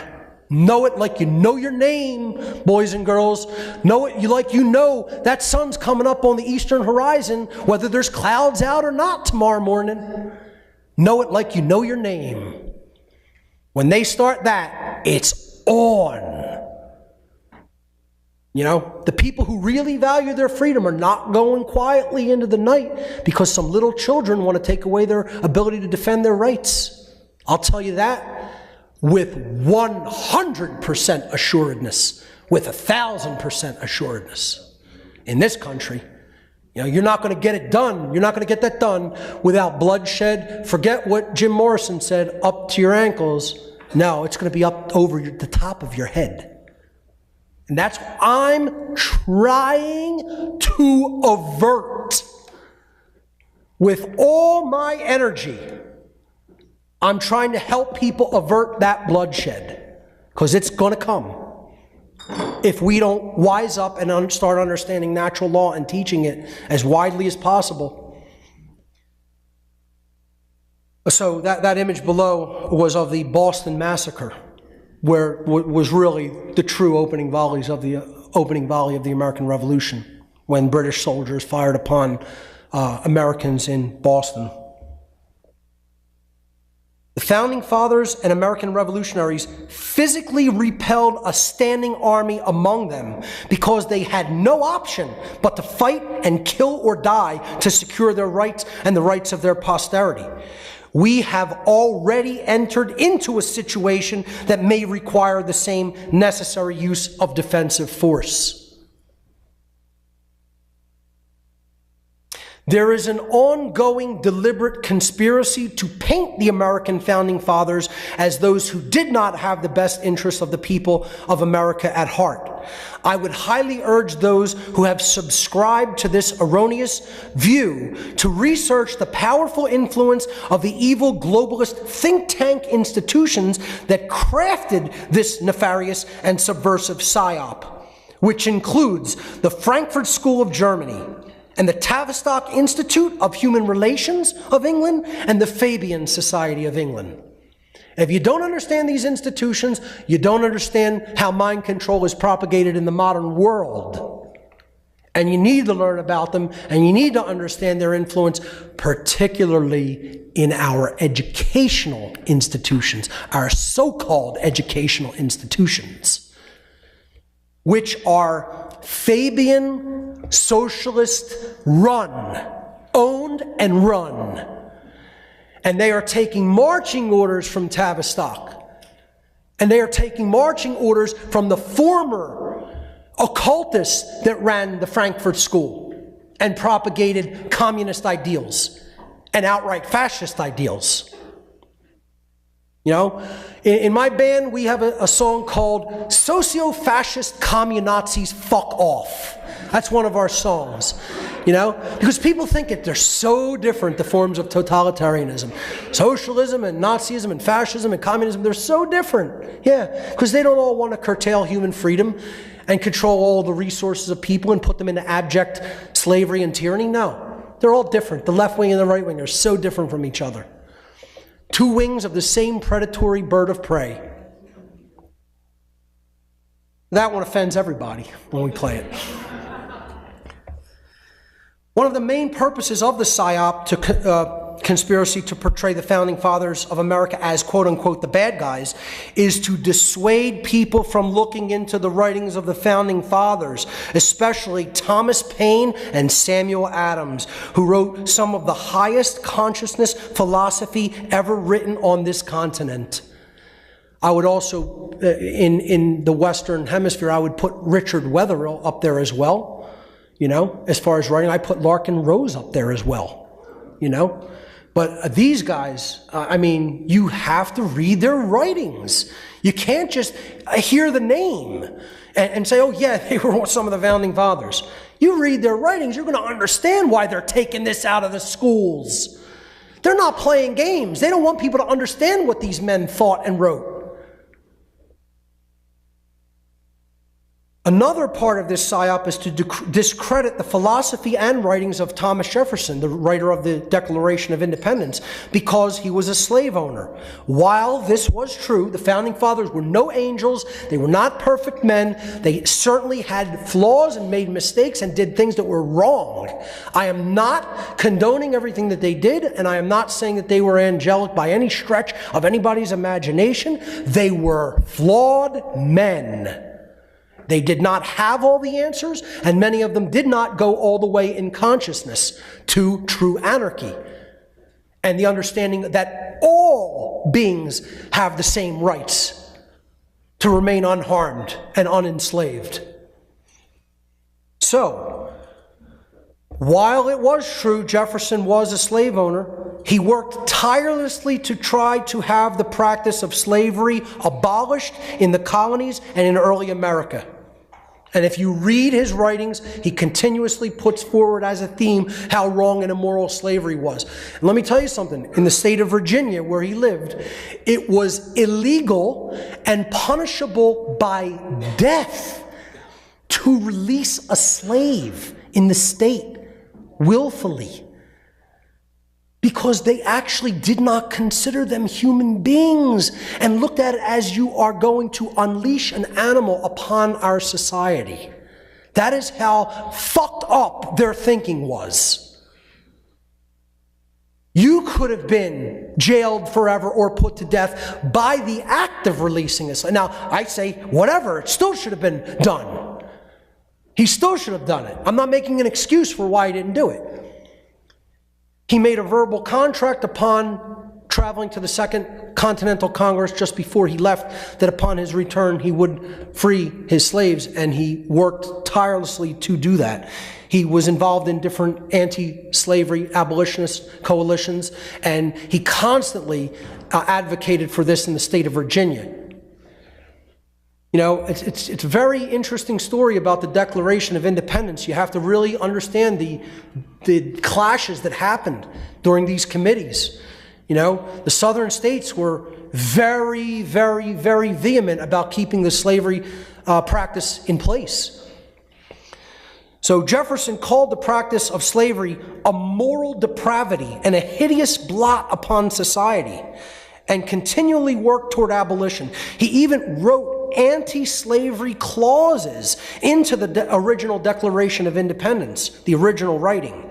But delegates of the southern colonies, led by the South Carolina Representative Edward Rutledge, threatened to strike down the motion for American independence in committee at the Second Continental Congress if Jefferson did not willfully, of his own accord, remove the anti-slavery clauses from the original draft of the Declaration of Independence.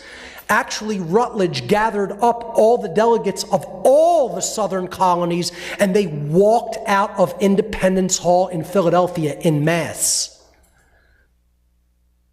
Benjamin Franklin and John Adams had vehement arguments with Thomas Jefferson, who said, essentially, screw them. It's staying just as I wrote it. I'm not striking these clauses because slavery is immoral. Jefferson and Adams both said to him, we have to secure independence first. And this is, yes, it is a blot upon our society. They agreed, but they said, if these other rich men who wrongly are using these human beings as their, their monetary system of labor for their crops that they grow and sell worldwide, and they walk out of this committee, America will never begin. We will never begin the country. It will die in this committee at the Continental Congress.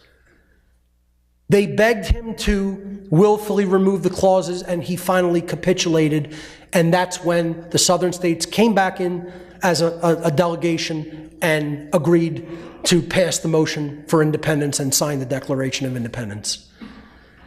But how many people know that history? Right, because we're not being taught that in schools. You know, the neo-Marxist so-called educators want to create race division. Most of all, they don't want you to understand the philosophies that the founders were really writing. So they want to paint them as only rich white men that did not care about the practices of slavery that were taking place, and that's simply untrue. Now, that being said, some of the Southern delegates were bastards, and they held vehemently on to this immoral position. Edward Rutledge was probably the most vehement and immoral among them because he was the youngest and richest, and he had profited the most from this practice. You know, again, special places in hell reserved from people like that, and he was a signer of the Declaration of Independence. But you want to talk about a piece of trash, that's the piece of trash that you know, helped to perpetuate this all the way to a point where, you know, a war had to be fought partially about it, although we know it wasn't entirely about that. You know, but we have to understand the Northern Founding Fathers, they wanted to abolish the practice then and there, many of them. But they couldn't unite everybody under that banner. They had to get them under the banner of at least, let's create a place where we could maybe teach true freedom to people first. And that effort obviously hasn't succeeded either. Again, the educational outreach has to be much bigger. That's what the great work really is. In this section, I just want to say something about, since we're talking about political revolutionary dissidents, what the difference between a true patriot and a false patriot is. Because a lot of people hate this word and think it's a dirty word, the word patriot, because they don't understand what the word really means. The definitions of patriot and traitor have been completely reversed in today's world. Modern so-called flag-waving, quote-unquote, patriots who uphold the belief in government are actually traitors to humanity, whether they know it or not, because they advocate the very belief system that leads to the destruction of human freedom. And that's what a traitor does. The flag-waving patriots, so-called patriots, are traitors because what they back is the government. You know, and they're confusing the government with the people. And those things should never be confused. True dissidents are the real patriots because they love their country enough to stand against the tyranny at work within it. Do not make the mistake of confusing country, meaning the land and its people who live upon it, with the particular government that happens to be in control of the country. I love my country.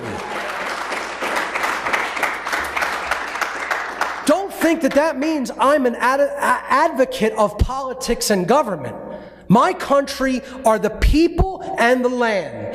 I love my country. I serve my country in addition to serving truth. I serve truth above all else, and I'll serve my country, which means the people and the land, and I will help advocate for their freedom and teach them the principles of freedom. But that doesn't mean I love government. I hate all forms of government because all forms of government are slavery. This is what a true patriot is. And I consider it a high honor that when I receive a Lifetime Achievement Award from the Tesla Science Foundation, bestowed on me by the president of the foundation, Nick Launchar, for doing the work that I've done with the Tesla Science Foundation. He gave me that award, and when he gave it to me at the New Yorker Hotel, the place where Nikola Tesla died, he said, I want to introduce Mark Passio, who I consider a true American patriot, and I almost broke down in tears. Yeah, that was a high honor to me from that man because he used the term in the true sense of what it really means. So that's what a real patriot is versus a false patriot. Thomas Paine said the duty of a true patriot is to protect his country from its government. Very true words. Modern military are not to be confused with revolutionary patriots and the militia of the people. They are the modern-day equivalent of the king's henchmen. The supporters of the police and military are the modern-day equivalent of the Tories, those who backed and supported the Crown and the British troops during the American Revolutionary era period. The military are obviously not fighting for our freedom. They are fighting for the empire of their masters and their order givers. The military and police are not the protectors of a free society. They are the enforcers of enslavement by the ruling class. And they need to wake up. Some of them are just on the verge of beginning a slight low-level awakening process, but it has to be accelerated and advanced far beyond where the majority of them are. If they were really fighting for our freedom, this is what it would look like.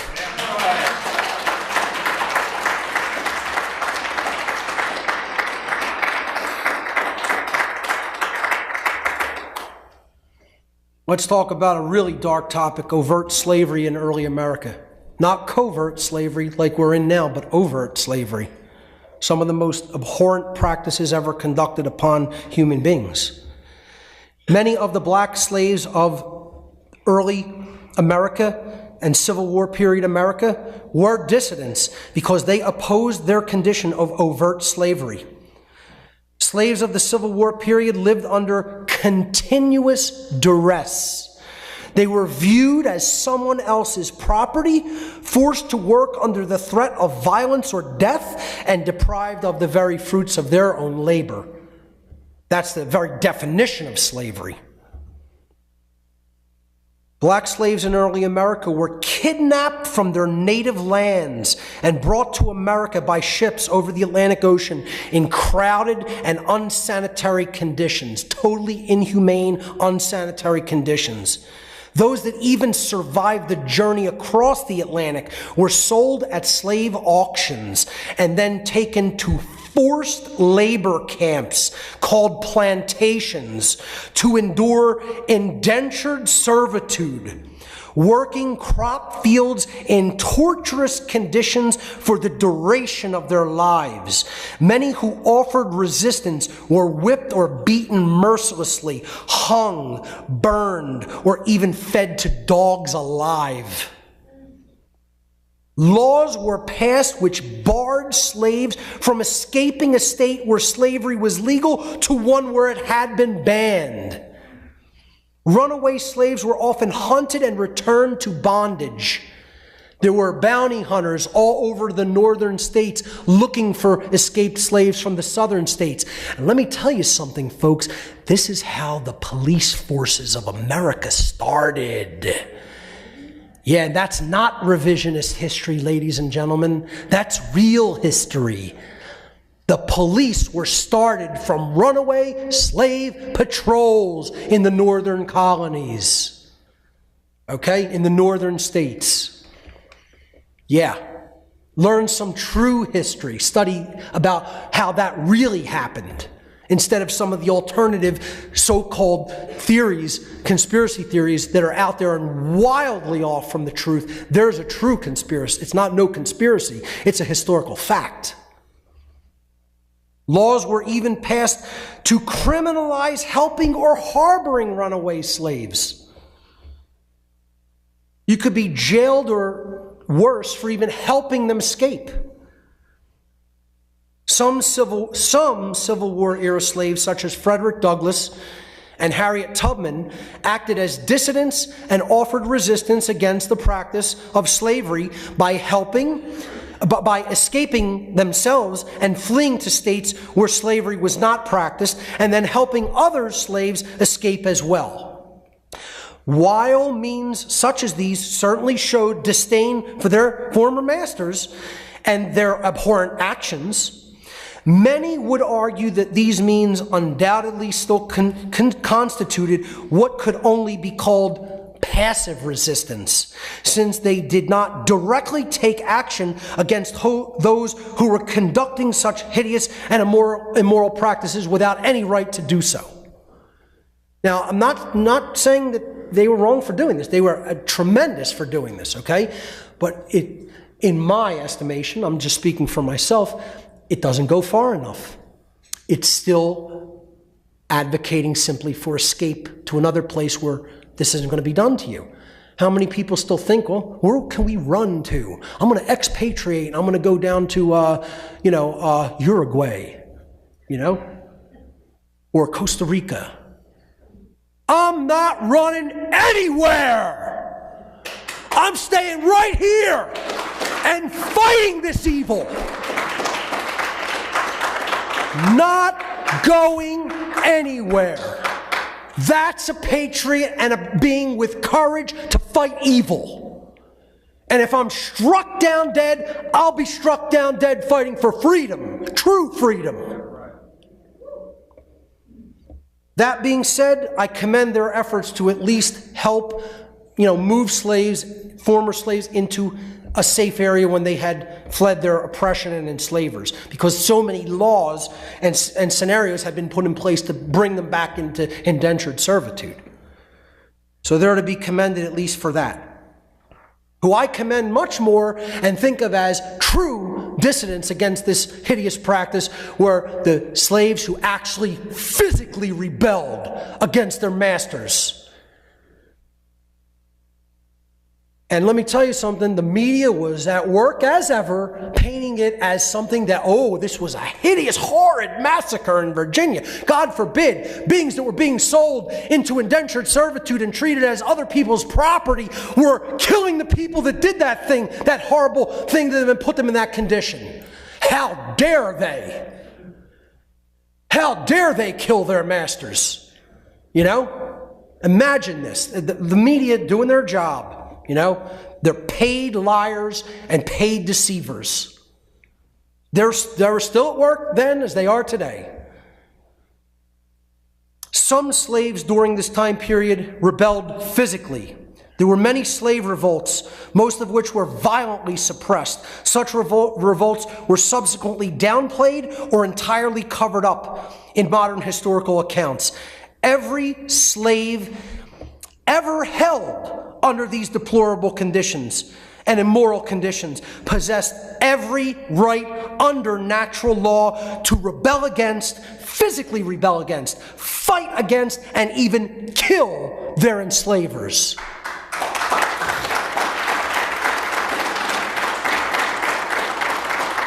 Now, that being said, many of them died trying to kill them. See, once again, I'm never claiming or promising anybody that a physical fight against evil oppressors is going to end well, or possibly even end with the person who's in the right still being alive.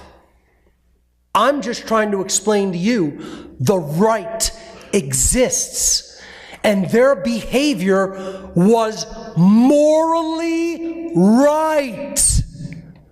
Morally right. Get it burned into the brain. It was a morally correct and right behavior.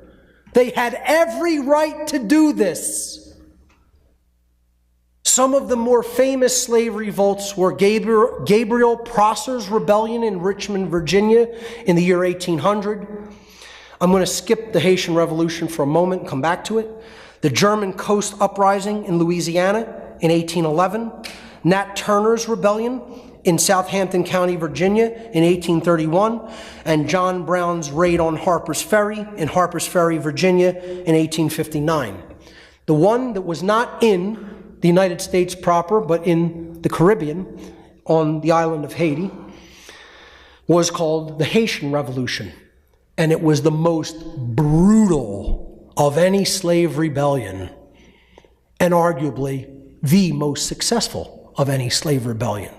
Because let me tell you something, folks, these guys and gals didn't play. They killed their masters often down to the last man, woman, and child with every right to do it. And then they were branded as somehow violent or barbarian, or, oh, they're so, violent, or so, I don't know, a non-human or something. No, they were acting in the way that they have every human right to behave when they're enslaved and oppressed like that. Because no one was coming with reason to help them be liberated, and no one was listening to the reason that the practice of holding them in duress like that was immoral and done without right. So they took up arms and did what they had to do, and you know what? They are absolutely commended by me for doing it, because that's what protecting your freedom is when you don't have any other recourse. And we're going to come to a place like that, and it's going to make the Haitian Revolution look like a little boy and girl's tea party because of what exists, the kind of technology that exists in America. And once again, I'm trying to avert that. But without more teachers stepping up and doing this work, we're going to go right down that path of bloodshed. I'm just trying to help you guys understand what is required. This should not be my voice. I should not be the one doing this, saying this. I should have 10 million choices to tag out to and have somebody else come in and pick up right where I leave off, if I so choose. Or if any of the other people so choose, there should be 10 million teachers worldwide of this information, of natural law. Minimum. I think we can get it done with 10 million, but probably no less than that. And I mean 10 million who know it as well as I know it, who know it as well as former mystery tradition initiates knew it, who knew it like someone like Richard Wetherill knows it, who knows it like someone like Larkin Rose knows it, etc. Like Lennon Honor, like all the other individuals who spoke here today. We need more teachers of true objective morality. I'm looking at you and I'm talking to you. We need to step up our efforts. People have to shed the fear of speaking out and start doing this in a way that you can reach as many minds as possible. I don't care what method you use to do it. You might not like my methodology, you might not like my tact or tone, and I couldn't give a shit. All I care about is that you put the information out that needs to be put out there, so we avert scenarios like this, because they're coming. And it's no joke, and it's nothing to laugh about. And when people recognize what war is, if it comes to this land, I'm telling you, most people are not psychologically prepared, and far fewer are physically prepared.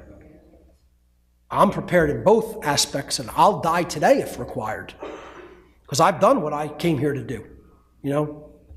I'm fine. I'm fine with, this having been my life up to this point. How many people can say that? Not many. I'm not saying that to, put myself up on any kind of a pedestal. I'm just saying, when you've realized your purpose and you've done what you're here to do, there is no fear of death at all. I don't consider it for a moment. Modern day anarchists, those who are saying no to slavery. Anarchists in modern times are dissidents, true dissidents, because they fully reject the belief in authority, and they reject having a ruling class or a centralized power structure to rule over them. Anarchists understand the truth that no being can legitimately rule another. By direct contrast, as we talked about earlier, every non-anarchist or statist is a supporter of slavery. And that's all I'm really going to say about the modern anarchist movement. That's what true anarchy is. There's a lot of fake anarchists out there. I might do a presentation called Fake-Ass Anarchists. All the hyphenized anarchists in the so-called anarchist movement, pranksters. Pranksters, if you know what that means in street lingo, okay? They're a joke, who have no idea what real anarchy is at all. At all. Because they don't understand natural law principles and objective morality, nor do they understand that those come from the laws of creation, regardless of what you want to refer to that force as. They think we bestow rights on ourselves or on others. No, that's not how it works in nature. Rights are inherent to creation. And people have to understand that.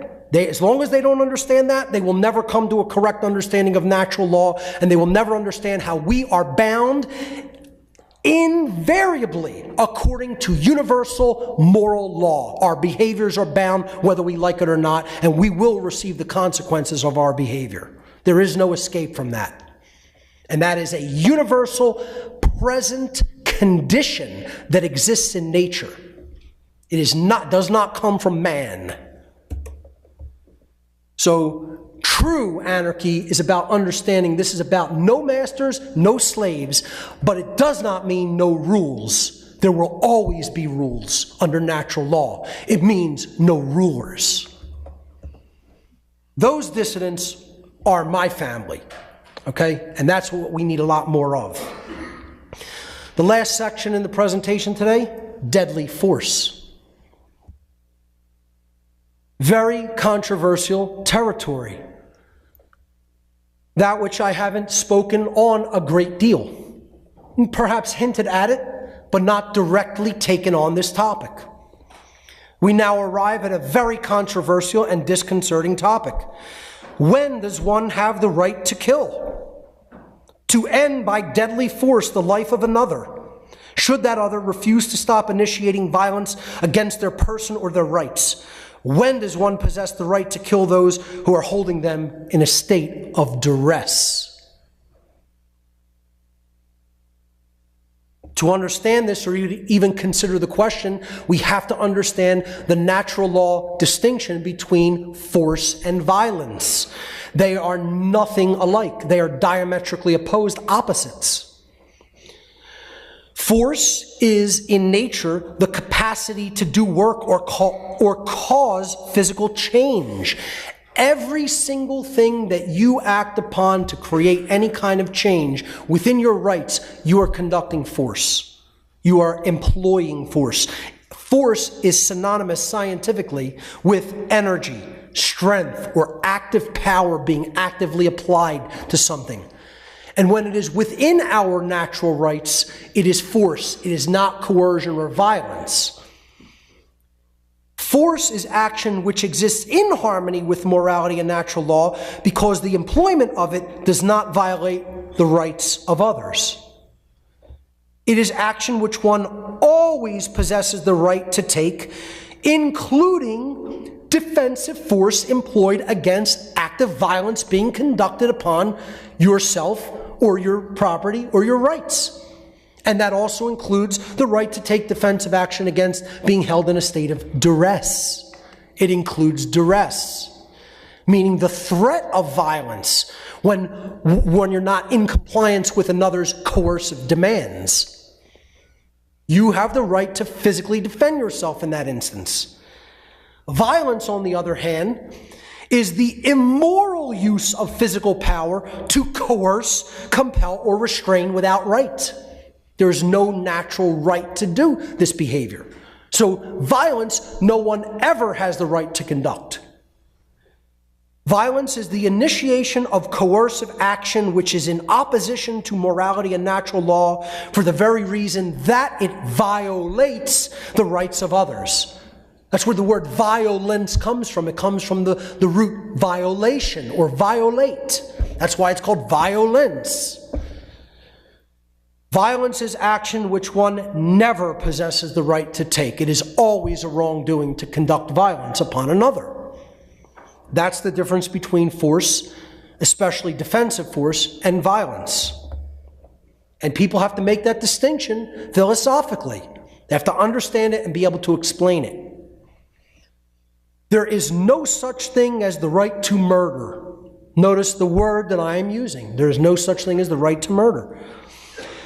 As a prescription against unjust killing, the fifth commandment of the Ten Commandments in the Old Testament scripture does not actually translate as, quote, do not kill, or thou shalt not kill. That is not what the fifth commandment of the Torah, the Old Testament, says.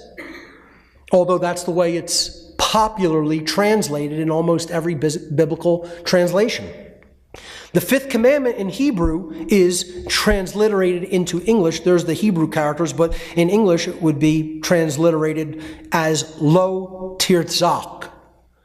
And lo tirzak means do not murder. Thou shalt not commit murder, not thou shalt not kill. There is a crucial difference between the two translations. To murder is to act outside of one's natural law rights with violence against the life of another, without right. When someone transgresses against our natural law rights through violence, we always possess the right to defend ourselves with whatever amount of force is required to stop the aggression, up to and including deadly force. The Bible and the Ten Commandments, in historical, traditional, religious context, never says there is no time when you should not kill if you are doing it in a justified, true, right way, when your rights and life and property are being violated by those who will not listen to reason and stop performing those behaviors.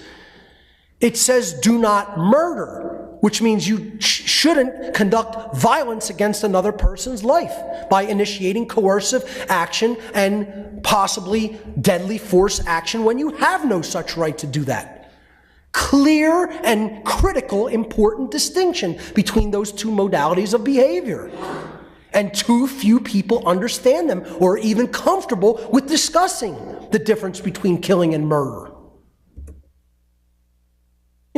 If it's truly immoral to ever kill, well, did the revolutionaries have the right to kill the British soldiers who were oppressing them?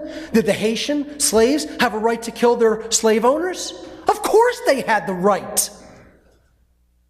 100% had the natural right to perform those behaviors. The people who were conducting murder upon these people, if they didn't obey their decrees and commands, had no such right. That's when it was immoral. To explore the original question further, let's consider the example of a kidnapping, which is a person being coercively taken against their will for nefarious reasons. When does the individual being kidnapped have the right to use defensive physical force, including deadly force, against the kidnappers? There is a correct answer to that question. And the correct answer, they have the right to use deadly force as soon as the act of duress begins. As soon as their free will has been usurped and they are being coerced and restrained from exercising their freedom and their free will. The answer is immediately upon being put under the condition of duress. They have the right to employ deadly force. Once again, that doesn't mean that they would be necessarily successful, and they may die in the attempt to repel the violence being conducted upon them.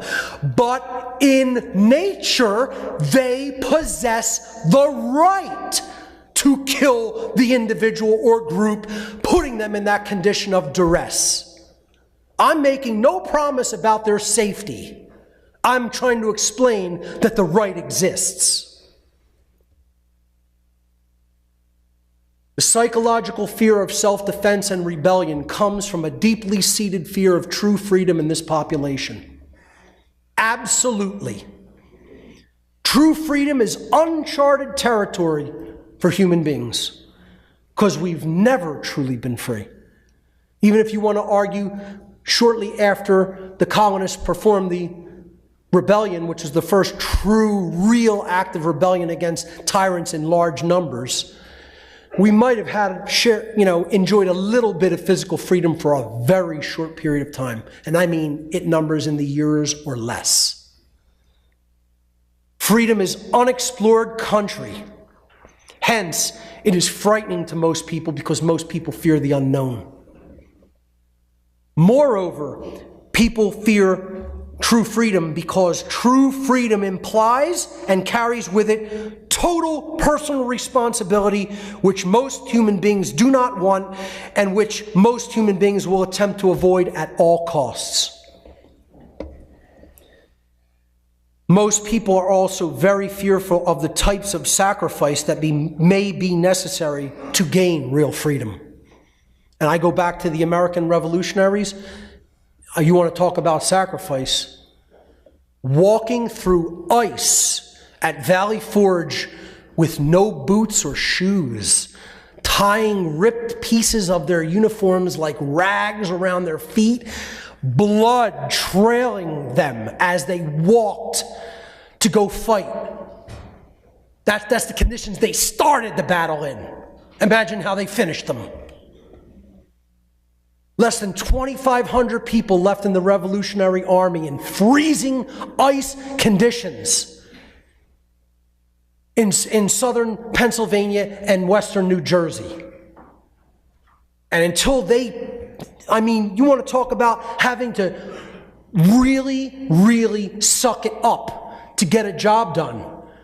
On Christmas Day, crossing the Delaware to go and attack the British, which was an unheard of tactic. The pre-dawn attack in blizzard-like conditions so that they had cover and weren't seen coming. They fought 5 times their numbers and at least inflicted enough damage that they morally inspired other people to come and join the cause, and other militias came and joined their cause. You want to talk about sacrifice? We have no idea. None of us.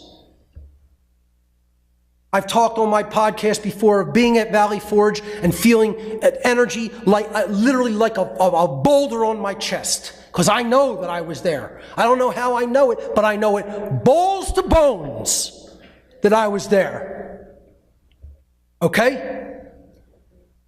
Because I feel the energy in that place. I don't even ever want to go back there ever again, and I only live a few miles from it. Because of the energetic vibration that I felt being present there almost made me physically ill. Almost every time I've been there, I felt it. If people won't fight for freedom, please do not tell me that you love yourself or anyone else. See, because that's real love. People will say, oh, you got to come more from the heart energy. You got to come more from a place of compassion. This is real love. Real love is telling people the harsh shit that no one else wants to tell them, because you really love them at a soul level and they need to understand it.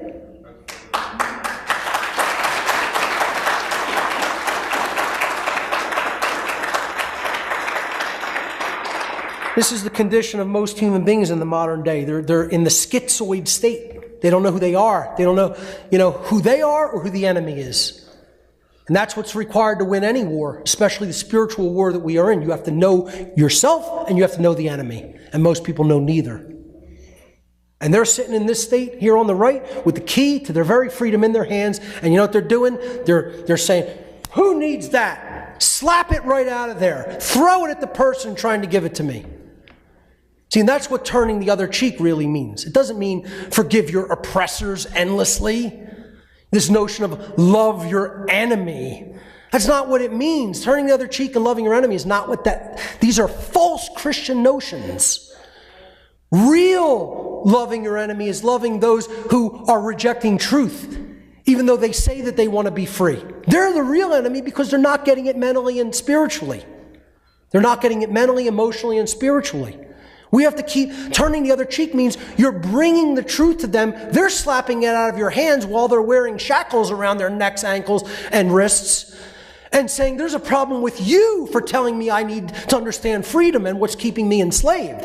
And then you know what you do? What real turning the other cheek is, you go pick up that key and you bring it back to them over and over and over and over and over and over and over again.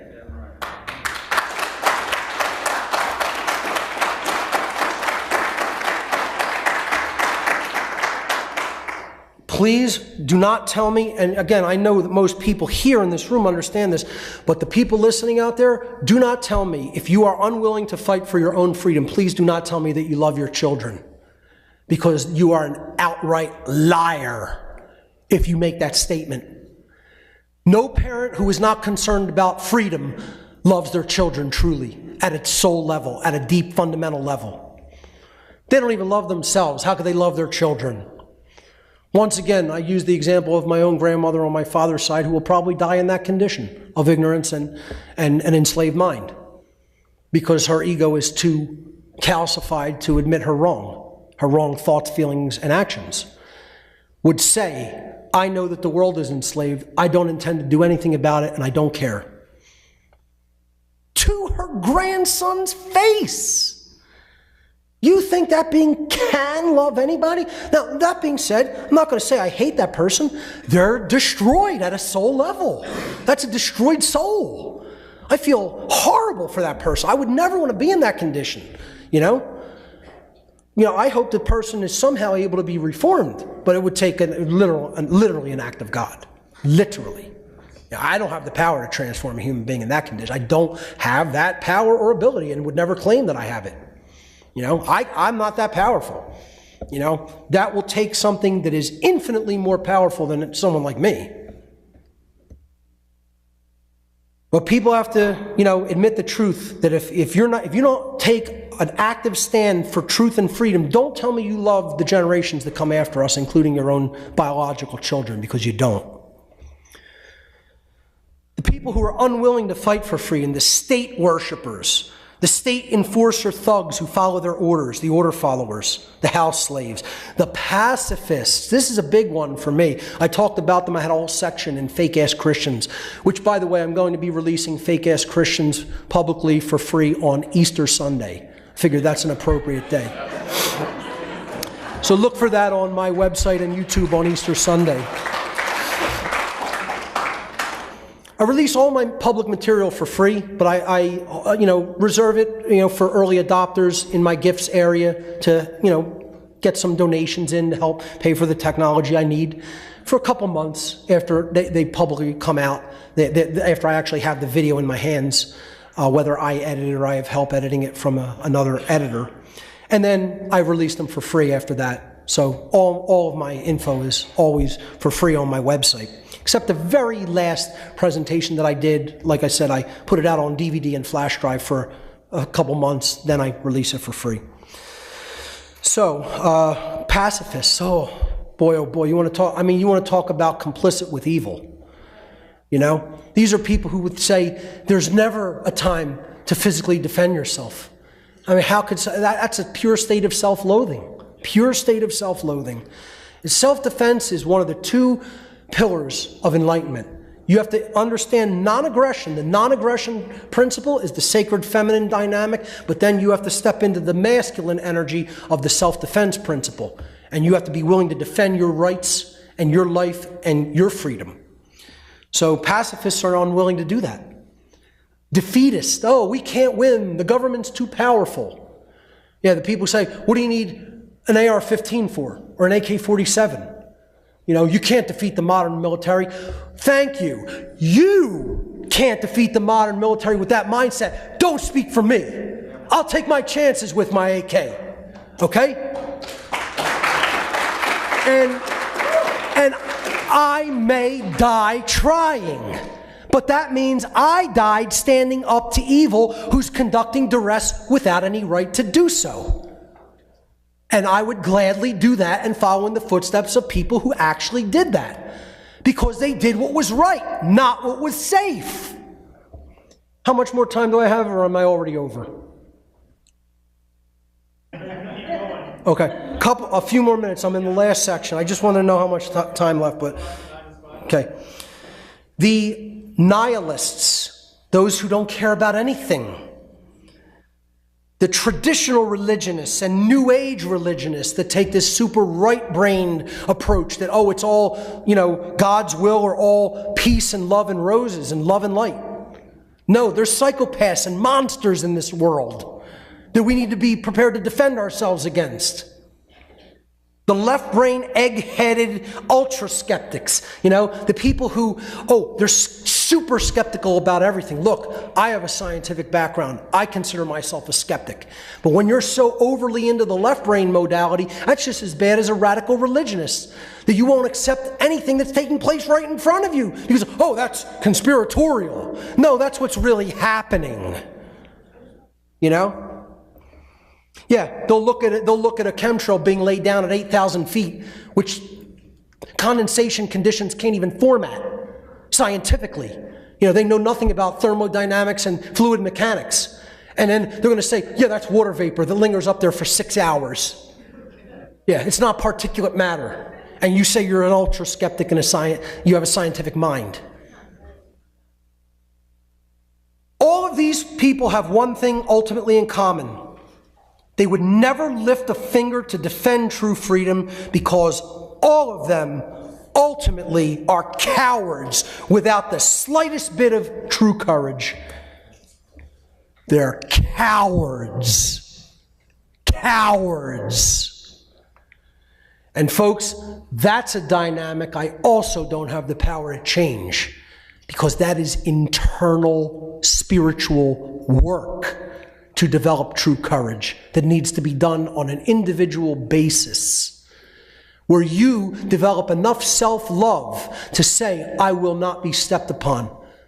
I will not be enslaved. You will not take my rights without consequence.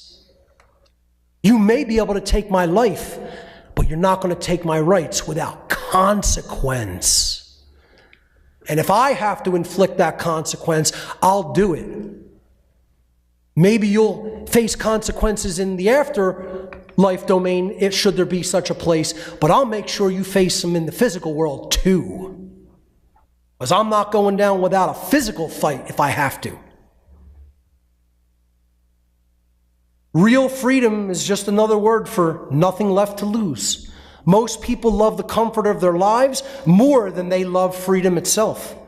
But possessions, jobs, homes mean nothing and are not worth, quote unquote, having when you are a slave. Because when you are a slave, you don't really have anything. Nothing is of any real value if you are a slave. The idea that what you have is worth anything in a state of slavery is a delusion which must be dispelled in order to overcome the cowardice of inaction and to develop the courage of a true dissident. You know, speaking of the Black Panther movie that Ivan took me to see last night, you know, there was a scene at the end. The truth comes through the mouth of the villains in these movies. That's Hollywood's technique to try to get you to think, oh, what he said was all wrong, when he mixes in truth with his psychopathic behavior. Very good psyop technique that they use in Hollywood. But the villain says at the end, when he's finally defeated by the hero with a spear to the chest, he tells him, we have the technology to save you. And he says, for what? So that you can imprison me? You know? And he pulls the spear, before he pulls the spear out of his chest and dies, he says, no, that's okay. I'll take the path that my ancestors who leapt off the boats in the mid-Atlantic took, because they recognized that death was better than bondage. And then he takes the spear out of his chest and dies. Now, I would certainly argue with the approach that he took in the movie, because he wanted to become the new king and oppressor. But they're putting words in his mouth that are absolutely true to get people not to understand them as being true, because the villain spoke them. You know? Big technique going on in Hollywood right now. There will never be true freedom here on earth unless and until that level of courage is developed within the human population. We already, quote unquote, have nothing left to lose. We have to say the lost word, no. There has to be a line in the sand where we say this far and no further. And let me tell you what my line in the sand is. When speech is curtailed or weaponry is begun to be removed or confiscated. Those are my lines in the sand. Because one makes my physical defense impossible, and one makes the communication of truth impossible. And we're seeing the first, and they're trying to get the second one done, but we're seeing the curtailing of free speech and censorship happening in this country that's supposed to be a land where free speech rights are protected. Because when the lost word is not accepted, and people will not back down when they're told, no, you may not come for my rights anymore, we have one recourse left, and I call that the last word. And let me tell you something, it's a loud, loud, loud word when it's spoken. It's going to be heard to the far ends of the solar system. And it's no joke and no game. You should look on YouTube at war footage and see what bullets do to the human body and what bombs do to the human body. You should psychologically watch it and understand it well. because it ain't like it's depicted in Hollywood movies, folks, at all. At all.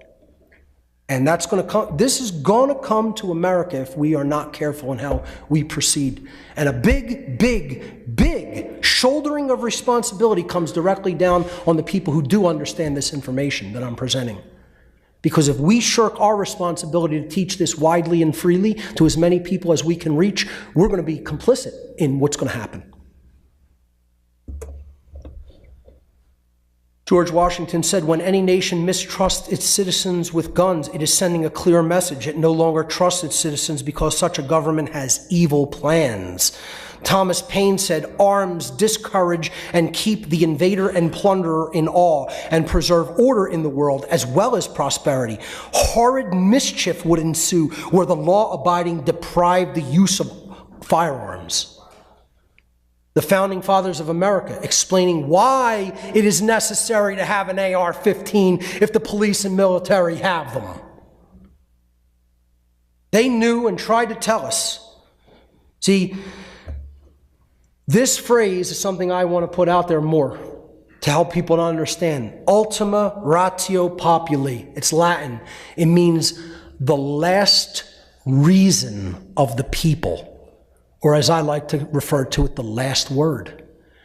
This is the final say and the final explaining of our rights to those who are oppressors and people who hold us in the condition of duress and slavery. And I do not want to see it have to come down to that. But if it does, just like the revolutionaries of America, I'll take that eventuality if I have to, because it will allow for the future preservation of the understanding of rights and freedom. That was the blood sacrifice that the founders and revolutionaries did for this nation. Because without them doing that, the idea of true freedom could have been buried and gone from the earth. It was preserved here in a deeper fashion than it ever has been anywhere else in the world, which has allowed someone's understanding like myself to flourish and grow about what real freedom is because of the words they wrote and how they were preserved and how other teachings of many other brilliant men and women were preserved as well. That's what the role of real education is, and that's why conscious parenting is so important, to teach the young moral principles. But see, that's going to become harder and harder as they ramp up censorship efforts. And this is a very, very dangerous proposition for them doing this. And then advancing these gun control agendas in conjunction with the censorship. Now they're trying to control the very narrative. They're trying to control our ability to explain the reality of the situation to others. And they have no right to do this. People will argue, oh, they're a private corporation, they have every right to control this, that, and the other thing. No, they're acting as a public service, and they're allowing the propagation of one side of the story without allowing the propagation of all sides of the story. Whether the person's right or wrong, they have the freedom of speech to put their take out online. And YouTube and Google and these other evil corporations that are trying to control the internet are doing something that is going to lead to war. It's going to lead to war. Traitors. Yeah, they're absolute traitors to this country and its people. Absolute traitors. Because as John F. Kennedy said, those who make peaceful revolution impossible will make violent revolution inevitable. And I would say self-defensive revolution will become inevitable, not violent. That's the only word he got wrong in that sentence. Yeah. Yep. And they're trying to make the peaceful mode of resistance to tyranny and the education of the population impossible. And when that happens, and we can't say the lost word, we're going to break out the last word. Let me tell you something. You think I'm a rebellious spirit about that? I've said before, I'm tame compared to the barbarians that exist here in America with guns. Let me tell you something. They'll fight with the barbarity of a legion of demons. They don't understand the force, the can of worms they're going to open up in this country. It's going to be, they want this blood ritual sacrifice conducted upon our own people. They want it. They want it, and they're going to get it If we don't step up the effort to teach true morality to the people of this country, they're going to get what they want. Because as I've said before, only one side of a dialectic needs to really buy into the dialectic for the dialectic to be successful. Examples to follow: Jesus, the founding fathers and revolutionaries of early America, the black slaves of early America who fought back against their enslavers, and the anarchists of today are dissidents that embody that spiritual truth of the illegitimacy of rulership and the spirit of true freedom. We have to do the great work of first liberating our own minds from erroneous belief systems and see through the illusions that are keeping us all in a state of bondage. We must then begin the arduous task of educating others to help them to understand the principles of true morality and freedom under natural law, because true freedom begins in the mind. And without an understanding philosophically in the mind of natural law, no true freedom will ever be found. We have to prepare for the worst. We need to recognize that deadly force may be required and cannot be taken off the table as a possible resort, because the people who perpetuate violence and slavery and those who ideologically support them erroneously believe that they somehow have the right to perpetuate this state of duress upon us, and they may never be willing to back down from these continued extreme violations of natural law. As I said before, there are monsters and demons in this world, folks. The spiritually destroyed may not be willing to back down. The employment of deadly force is a rightful response to the evil of slavery that we must maintain the ability to enact if necessary. And that is why semi-automatic weaponry is necessary. If there must be trouble in my day, if there must be trouble, let it be in my day, that my child may have peace. Thomas Paine. Freedom is never given, it is won. Thomas Paine also said, those who expect to reap the blessings of freedom must, like men, undergo the fatigues of supporting it. I would say much like all people should undergo the fatigue of defending and supporting freedom, as Samuel Adams, quote, earlier said. Resistance is victory. This idea of resist not evil, not a Christian notion, and it's got to go. Of course we should be resisting evil and tyranny. That's what our very lives should be dedicated to that. Only 3% of the colonists actually fought and won the Revolutionary War. That's what the 3 means. I don't think I'm identifying with any particular group. It's like saying, oh, you put a cross up, well, that's identifying with this particular religious sect. No. It simply means the 3% of the American revolutionaries who actually picked up arms and fought physically against their British tyrannical oppressors. And they got the job done.